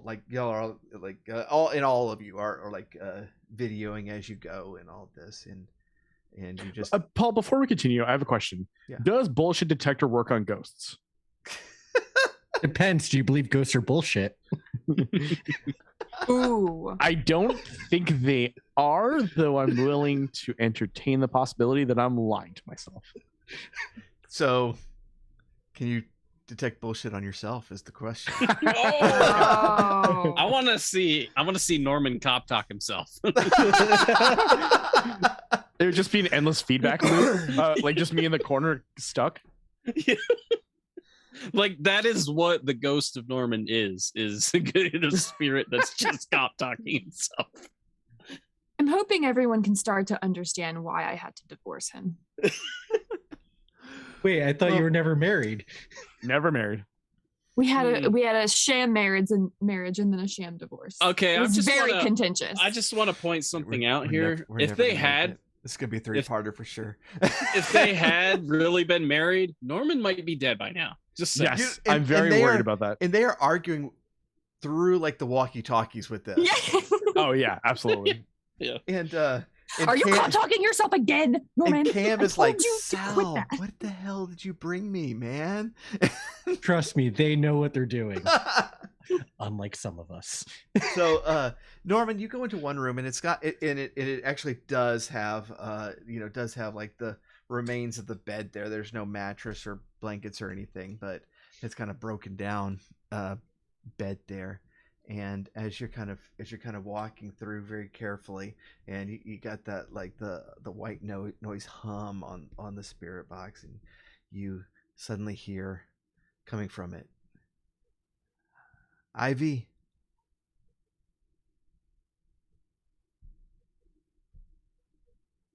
Is that it? The person or Is that the what you said? medical implement? Yeah, I was waiting to see where this was going. Get more to add, Paul. I want the real Paul. It's the meaning of the Real Paul's Club. Does it sound human? Let's start with that. It sounds just like a little metallic, but yeah. I mean, it sounds like something coming through this thing. Do any of these instruments, can they pinpoint like a location if it's given from a radio signal or otherwise, like hertz wise? I was gonna say, Connect guy, come on. What do you need? Come over, slam the Connect down. Finally, my talents are useful. Oh God! Now it's making disco moves. It's amazing. If I set up the Connect, do I see anything? I set it up on the tri-stand into the room where he's getting from the spirit box. No, you don't see anything. I got nothing for you, Norm. Okay. All right. This is fine. Called you Norm like it's Cheers up in this bitch. Well, if I get a made up because I nickname, respect him. Yes. Usually I get mad at anyone shortening it to Normie or Norm, but I respect this man and his technical abilities. He gets mad if we call him Norman and not Normand with the D. Oh my God. So I take it that he is the only one who understands why I hate being called Sal. Yeah. Yes.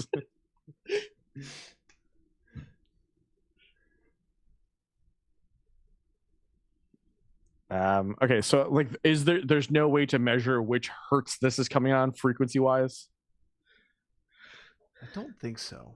Okay. I'm wondering if maybe we ask who is there, like so who just spoke into the spirit box?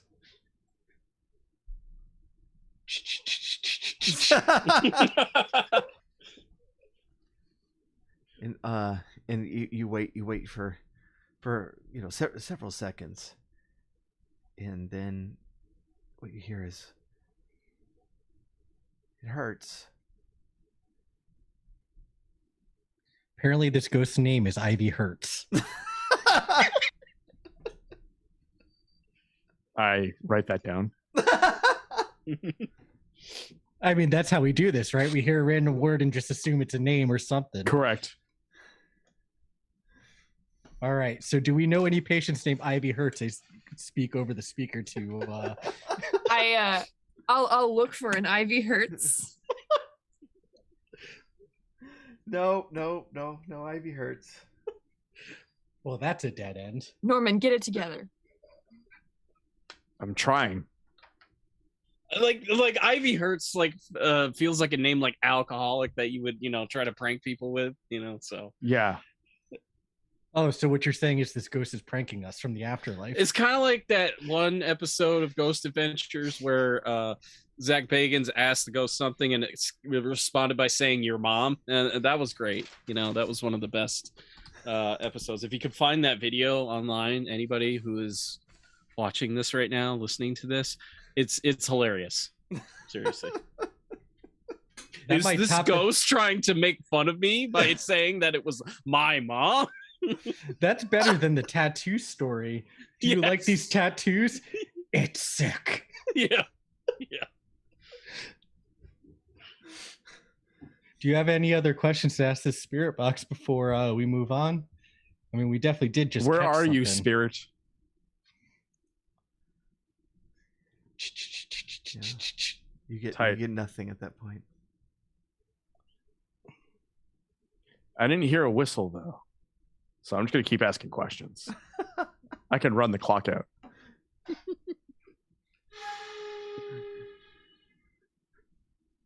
I accept this. I forgot about the whistle. It's been so long since I GM this game.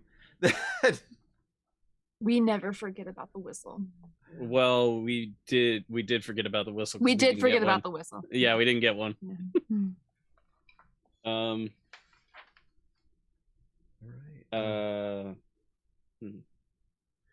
So yeah, it kind of in terms of investigation things, and both Celerio and Cam will warn you of this, is there's a lot of waiting in this game. You know, there's a lot of sitting and being locked in rooms. And I go back to my blanket fort. I feel like there's only one person being locked in rooms, but we'll jump over that part. So far. But yeah, the one room where you heard voices, you know, if y'all aren't staying, he'll stay in there with the spirit box for a while and leave the Connect hook up in there for a bit. I'm definitely going to leave the Connect set up there. Yeah, and because we definitely got something.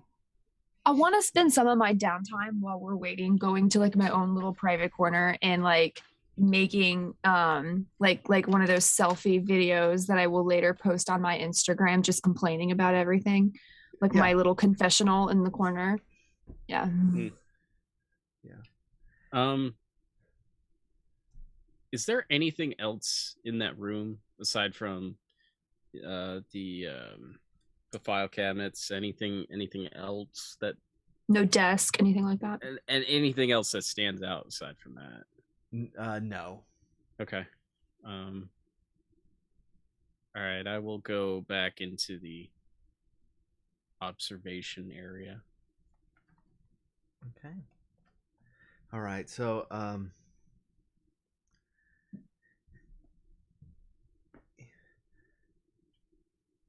while y'all are separated, Misty, it's coming to, it's getting later / earlier, and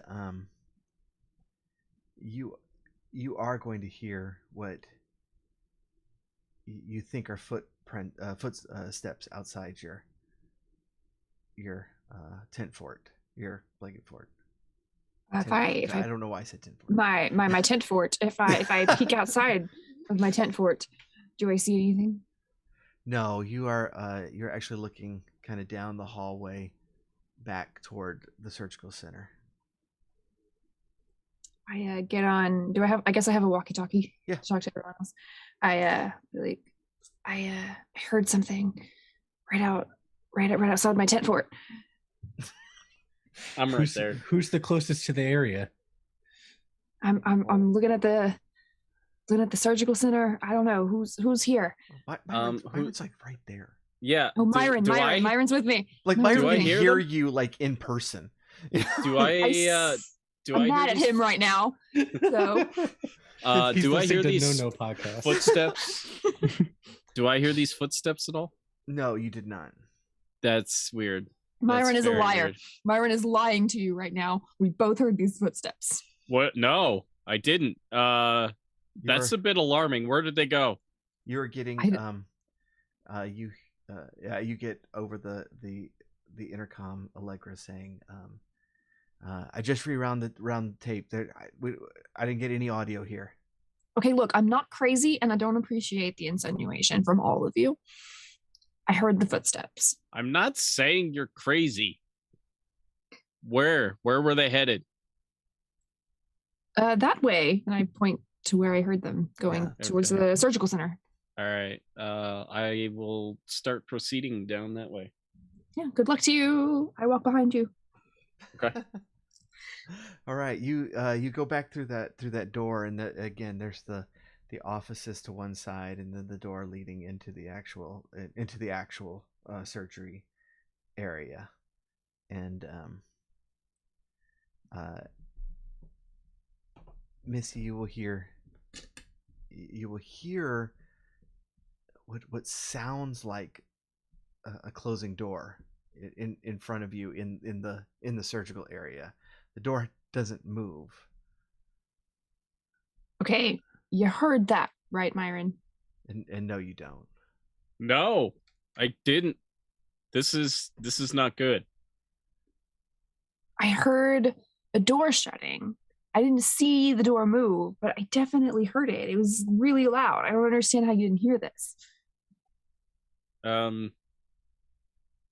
It just seems that whatever's doing it is targeting you. Dislike. Not in favor of this. I don't like it either. Yeah, we didn't get any audio on this end. And that's when you hear the voice of Cam, like cut in and like, Misty was now hearing voices and footsteps and a door closing. Our equipment wasn't sensitive enough to pick it up. It's too real, too real. Walk it back. Game over, man. Game over. Is that, like, I know you said it was right in front of her. Is there any door that would? This is point the her door to the actual surgery rooms. Okay. Right. I am determined to prove myself not crazy, and I go through that door. Okay, Okay, I'm you right step- behind you. You step forward. Famous last and- words ever. And we jump back over to Celerio, who you hear in the next room to you somewhat very subtle kind of scratching sounds. Guys, do you hear any of this? Do we? This is where Misty goes, yes! Thank you! I'm gonna go walk over to the room. And I guess I have the Kinect still. I took it from there and I placed it right next to that room. I'm obsessed with that Kinect thing. It's the most modern technology. Come on. And I set it up. I'm like, I swear I hear scratching from here. When Cam goes into the next room, you plug it into the TV and play. All right, Fruit Ninja. All right, you as you're doing that and you're kind of looking around, you notice there's something on the ground there. So I'll look down and I'll pick it up. It is a wallet. Guys, did any of you drop a wallet over here? I checked my pockets once. Only once. Your wallet is still there. Cam's like, no, As they're, I got as they're mine on looking, I got mine on a chain. Of course. I don't actually carry a wallet. I got it Of on a course you chain do, on my Cam. Jinko jean. I'm assuming he's still decked out in all leather. Oh yeah. How close to where in between motorcyclist and gimp is he? Like, I need to know how much leather. Oh, leather- that's a good it's one. no, it's definitely motorcycle live. What kind of wallet is it? Yeah. So, what kind of wallet? Is do I it like pick up? Velcro? I don't think they were rocking Velcro wallets No. back in the 70s, but if it is, Oh, Kids, the No one wall- says it has whacking to be off. from the 70s. Oh, the Kids wallet that whacking he off has. could have come here. No, Cool it's kids like have Velcro wallets. Let's be honest. I think somebody has a Velcro wallet. I had. Oh yeah. No, like as you open it does not feel like an old wallet. Like it doesn't feel like this has been something like from the 70s. And so if you open it up, I'm opening it up thinking it's just Orson fries. no, it's not. It is but it is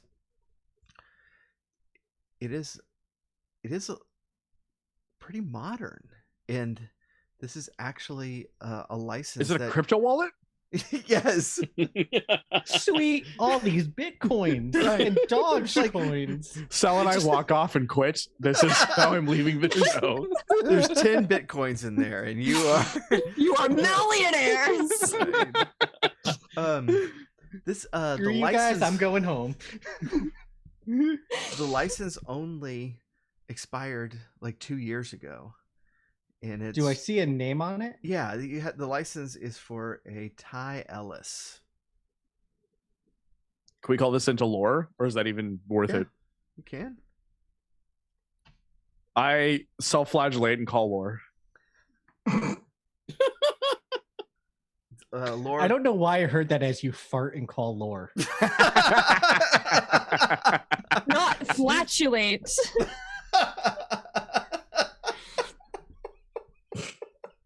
I do both. But I this is what elect to happens, do. though. Actually, This is what we in improv call yes anding. I yes and Chris's suggestion. I hate myself, and I also tooted, and I call lore and ask for any. So we see a DOB, right? I assume. Yeah. So you're able. Lore does a search, and he's like, "Whoa, yeah, this guy went missing 3 years ago. Here, let me send you. Let me send you the articles." And you start getting links and images and of this well, practically a kid. He was 19 at the time. That's what he gets for masturbating in this abandoned hospital. Yeah. Whacking off on the property, man. I'm Yeah. telling you. But he's from a couple of towns over, and he disappeared in the 3 years ago, and they never found him. Well, that is rather interesting and kind of deepens this pot. Norman now thinks that if he had been here to stop that kid from whacking off, he wouldn't have gone missing. Correct. Yep. the guilt. The feel bad. guilt. I almost want to hang up on the Zoom call, but I won't. Misty, when you push on the door, it doesn't budge, and it's not, and it doesn't feel like it's just simply locked. Like there's like one point that's just like, rattling. It doesn't move at all. It's like pushing on a wall. And this is one of those like double swinging doors. It doesn't have like a knob. I would Right. just push it and it's not pushing. Right. Is there some kind of like, what would be the equivalent of like a strength check to try to break whatever is blocking it? You can Athletics, you can try Athletics? athletics. Yeah. Yeah. Okay. I'll go Or infiltration? No athletics, I guess. I have a pretty good athletics score. Maybe I should try to go ahead. before you spend points. I'm not gonna have you spend points for something you can't do. Okay. You will not get through. Y'all are both like just pushing on this thing. We can't get through the door. Yeah. Does it Spend all your points have- anyways. Have you guys Does it- tried asking to be let in? Yeah. I Hey. can try my flattery Yes. one more time. Flatter this. Are there little windows in the door that I could try to see in? Yeah, but it's just it's like pitch black in there, and so you like hold up your flashlight to try to get some angle on it, but it's just like the light just gets absorbed in there. Oh my God! It's a I think- drow. It's a drow, everybody. It's a drow. It's magical darkness. I radio to the rest of the crew and I say, I think we got something here.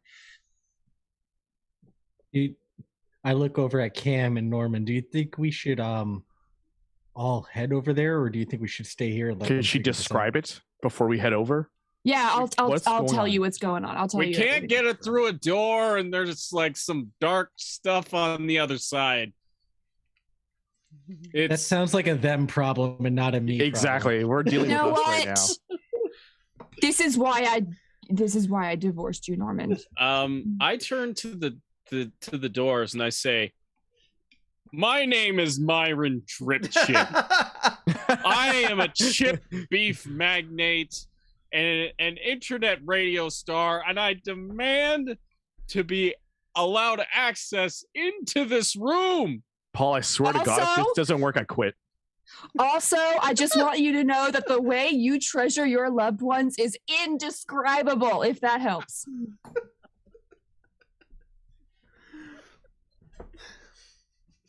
We'll lock Solero in there. Does that move the needle at all, guys? I don't know. No. Who said that? No. Would you like to try some beef-its? Opens.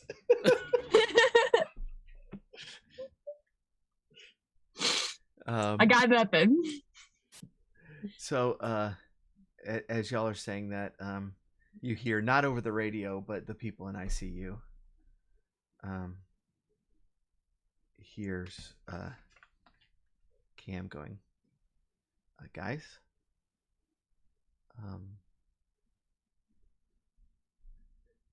Do you see that?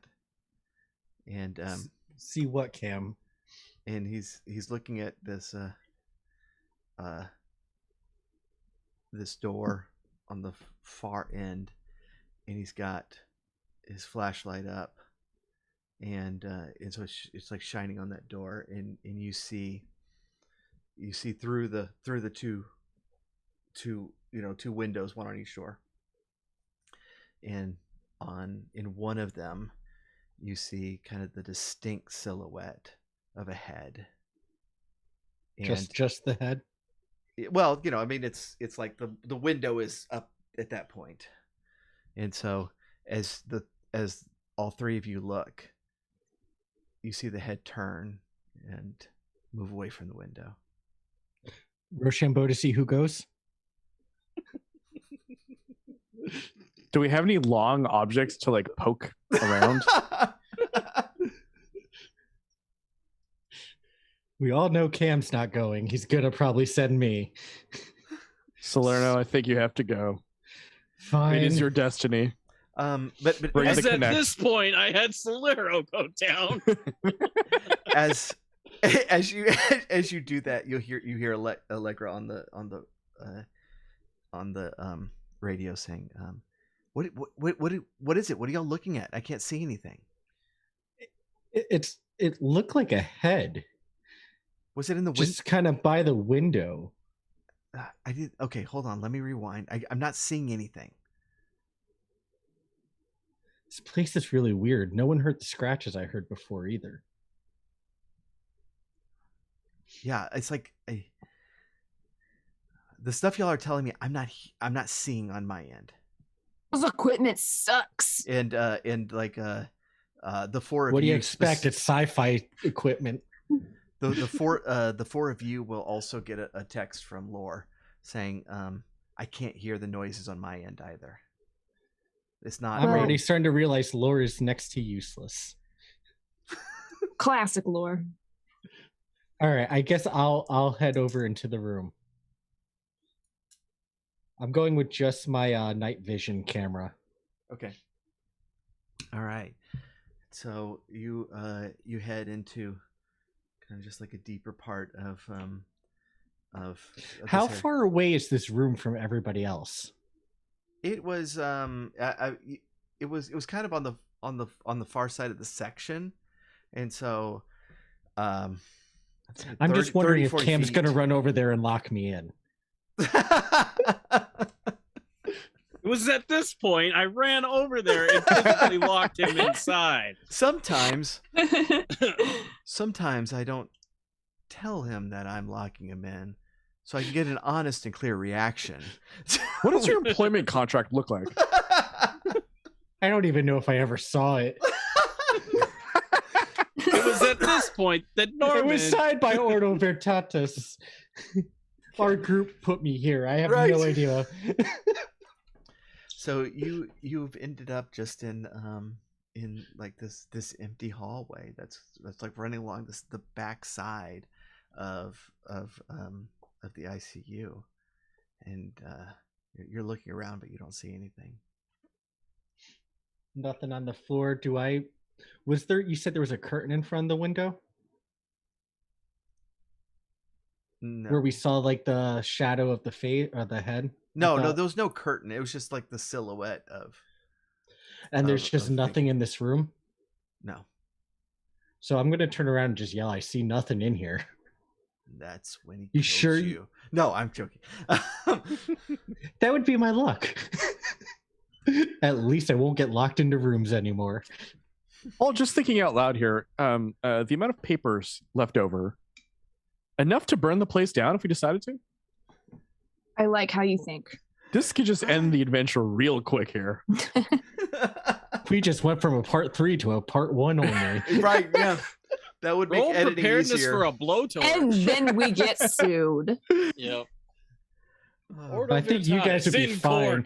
Ghost Recon is the going under. practice. The practice. Yes, we finally get our courtroom drama. Burn this thing to the ground. But does that end with you burning the courtroom to the ground? It depends. Depends how it goes. You do not, I think it Your depends Honor. on how desperate Misty is. Your Well, Honor, you don't basically, what I've understand. learned is I Misty saw a already gets away silhouette. with murder. Yeah, Misty No, could do I didn't murder anybody. No, I did not. Well, we haven't seen if she gets away with it yet or not. Yeah. Sorry, it's pronounced Moida. I apologize. I mean, this guy was allegedly beloved in his town. I don't know. No one loved him. He was not beloved. That is another lie. Can't Irving call out. Parrish. Call out. Sal, what's in there? You wouldn't believe this, but nothing. Okay, all right. Look, I'm gonna go watch. I'm gonna go watch the video. I'm gonna head back to HQ. You're gonna venture back alone? Wait, I mean, y'all want to come? No, we're good. We'll investigate here. We're good. We'll Yeah, I keep want looking. the connect. What? We're just I gotta gonna go work on my play Just Dance Xbox Star in the Wars. corner. I mean, collect ghost information. Okay, all right. Y'all stay in touch. And he'll go back and That dude's dead. He Yeah, is totally scared dead. shitless. Guess who's out of their contract, baby? Oh yeah. in just in about 10 minutes you're gonna hear him on the radio say, guys, y'all saw that head, right? I don't know if I actually did. I saw that you said you saw something, and I wandered over there. Y'all didn't see the head in the window? It almost sounds like this spirit or entity is affecting us each individually and not as a group. Are you just messing with him because you definitely saw the head? Yeah. Totally just messing with them. Is this a thing where you want him to quit? Yes. So you're just keep pushing him? Yep, pretty much. I want to be the star of the show. He'll say, look, I mean, the camera was on that thing the whole time when I had my flashlight on it. There's nothing in this shot. Not even on the camera at all? No, it's just the door. It's just you can kind of see, the next room in there. Norman, why don't you come over here with the spirit box and see if we can get anything? Oh, I walk over without delay. And And then you hear a haunted. all right, so as we're doing that, time is just moving forward as it normally does. Slipping. Right. we are into the 2:00 hour now, and Misty and Myron, like, y'all can try several things, but the door's just not budging, and you like look through the you can look through the blueprints and you find like the other entrance to the section, but it's the same thing. It's just shut down. You cannot get in there.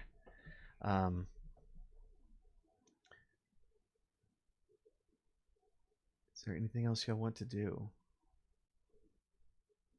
I begin furiously lighting everything on fire.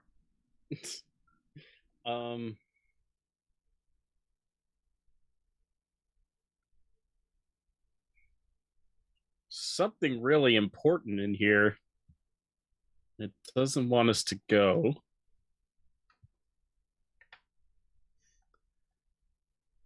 Yeah, I mean, if my flattering words didn't open that door, I don't think anything's going to open that door. I know. I mean, they worked on me. They did. This ghost is very picky.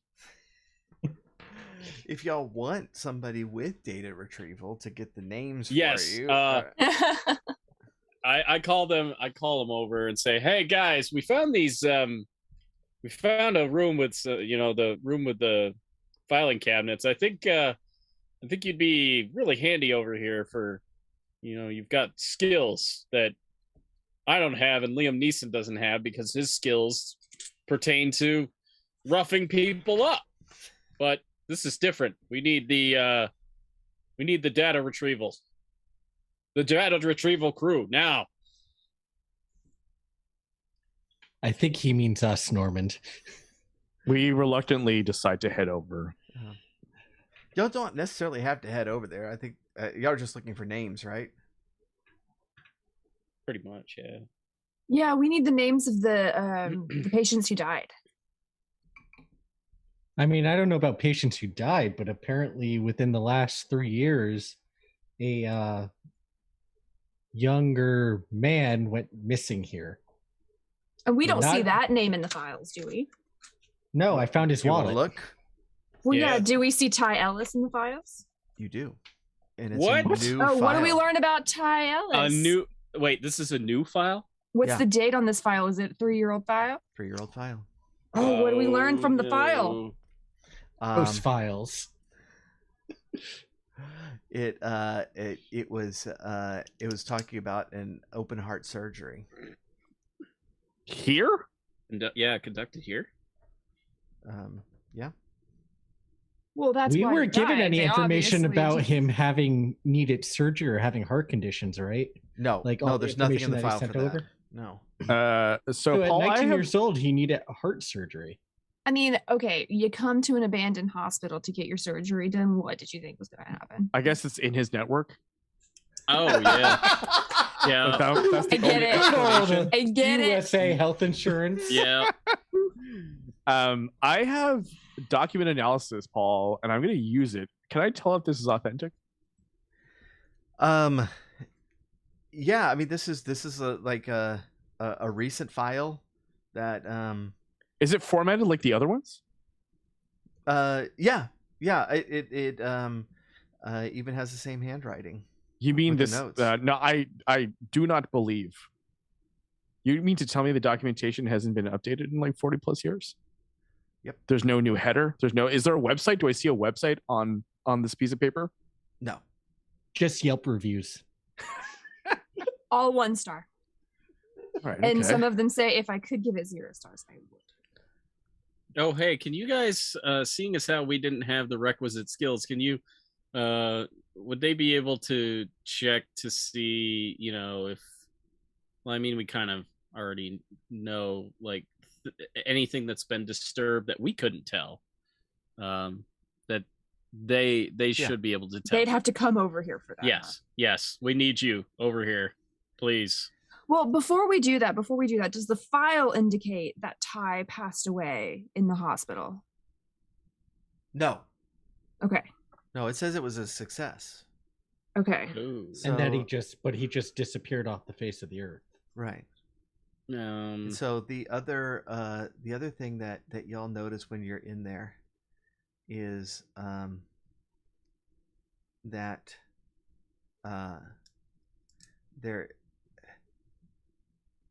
it doesn't seem to be recent, but you notice that another drawer has been disturbed, one over by the F's, and as you open it up, you see another new file. I was going to say, I was going to ask them if they saw any other seemingly more recent files in their research. Yeah, this one is Orson Fry. what? Shit. I knew it. Orson Fry is dead. Does it mention the pinky? Does the file mention the pinky? It does. His surgery was for pinky repair. Oh, so his pinky fell off and he got repaired here. Good spirit. Check. Oh crap! Like, Did the pinky write the report? Like, we didn't No, ask it's the brain. him. We didn't ask him who found him, because how would anybody know? And how did he get healed so quickly? It seemed like he said his wound was healed rather fast, and the doctor was kind of already there. That's part of the interviews that we didn't go into. He did go to an actual hospital after that. Okay. He doesn't remember a lot of the details, but he managed to get out and call an ambulance. Okay. Something tells me to see if there's files for us. Yeah, I want to search for that. There are not Yet. But you do see one more newer file. It's for Elliot Fraser III. I knew it. I fucking knew it. I told you. What did Elliot Fraser III have done? It says that Bone repair. It says that he was scheduled for spine surgery, but he didn't show. I wonder why. All right, I'm gonna need you to shut your mouth. When was the date on this? It was last year. Last year. So weird. How are these files updating when there's nobody coming? I don't see a Weird. computer. Yeah. Yeah. Like, has anybody told them about, like, computer systems? I want to take the Elliot Fraser file and keep it. Okay. And suddenly the name Elliot Fraser is replaced with Misty. All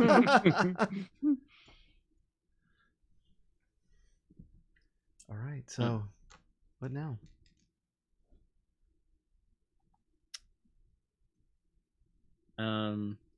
Do we get a flute for that? Yeah. Yes.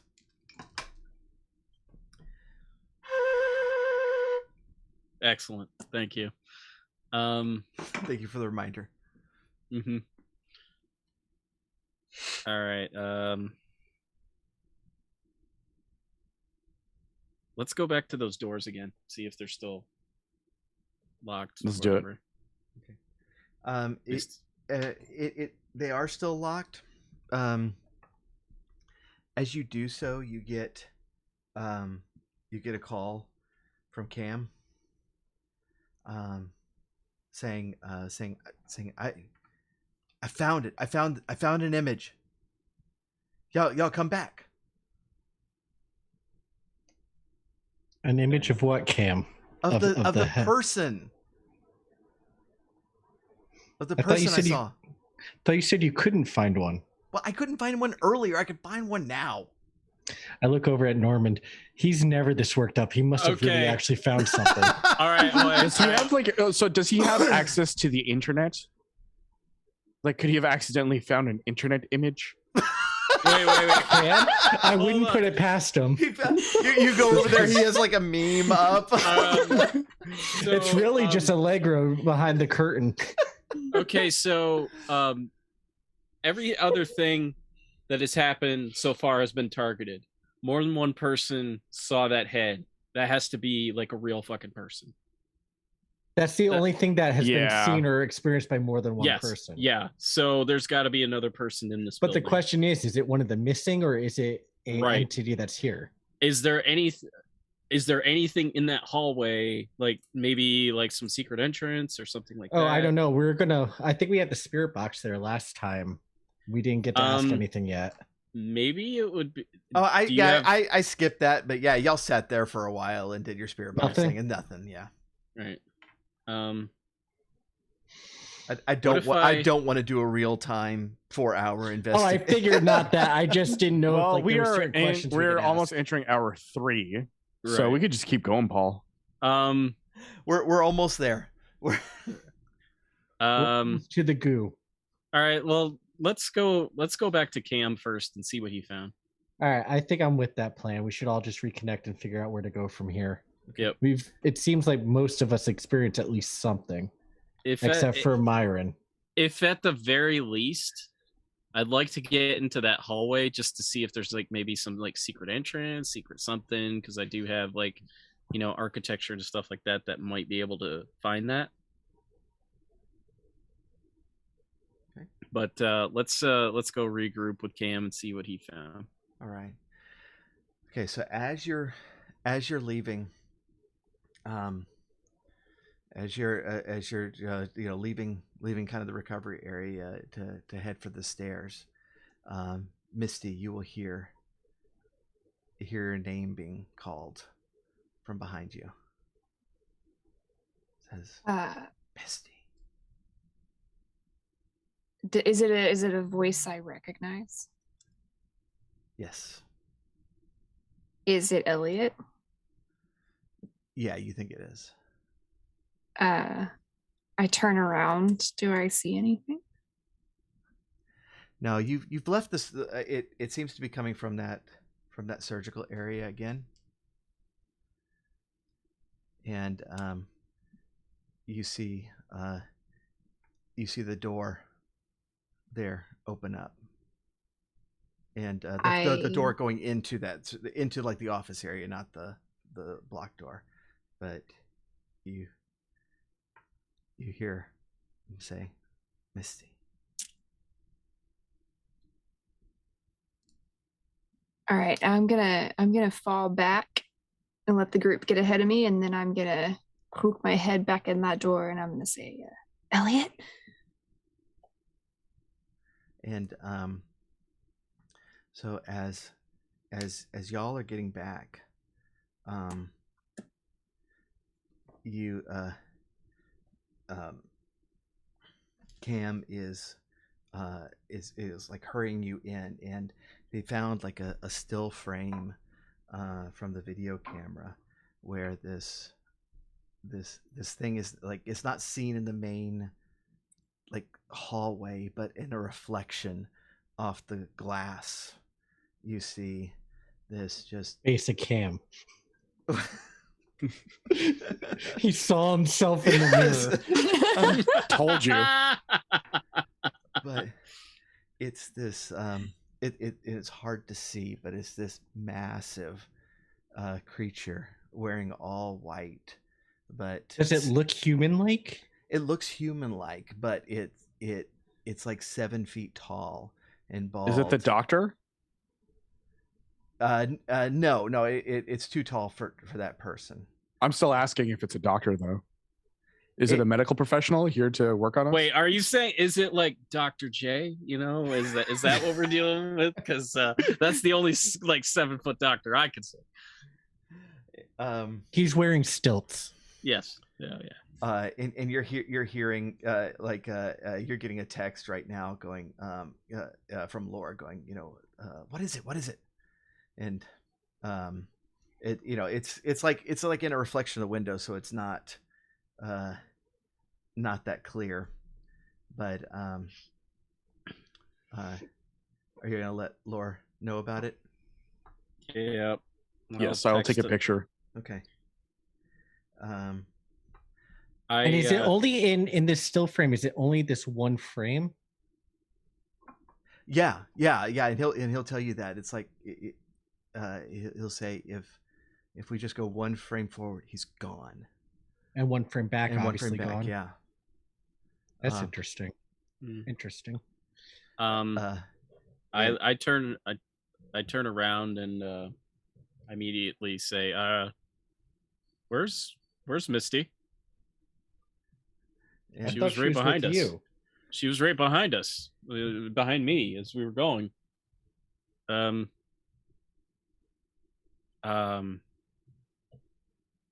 And when I notice that, I go running out back, or moving, walking back. All right, and as you do that, you're getting a phone call from Lore. But as we do that, we'll jump back to Misty, because as you entered that the surgical offices, you see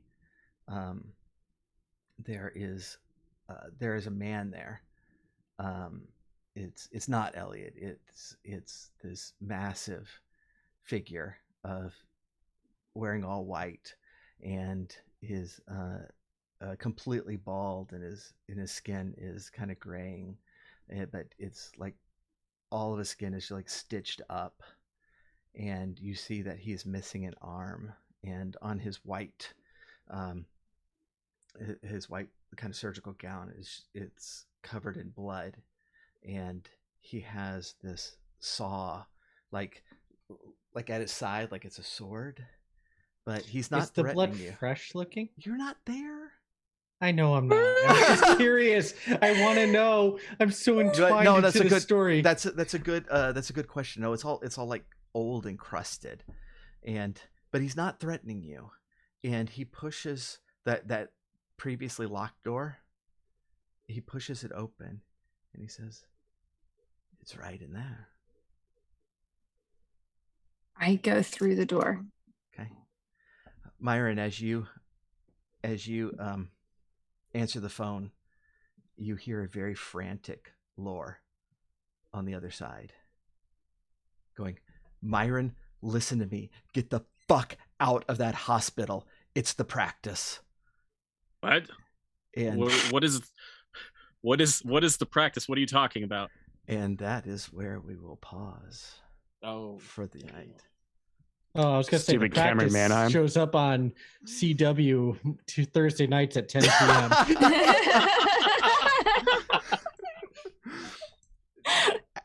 p.m. Admiral Akbar sense is definitely going off there. Yeah. Chris, did you get to roll tonight at all? I did not, but it's okay because I didn't go find my dice. Next time. Next time you can roll preparedness for something that you don't really need. Yeah, very innocuous. I appreciate you joining us tonight. That was a lot of fun. I enjoyed it greatly. This is great. There's a nice end to my Thursday night. Nice. So yeah, all right. Well, we'll figure out when we're going to do part 2, and we should be able to finish it next time.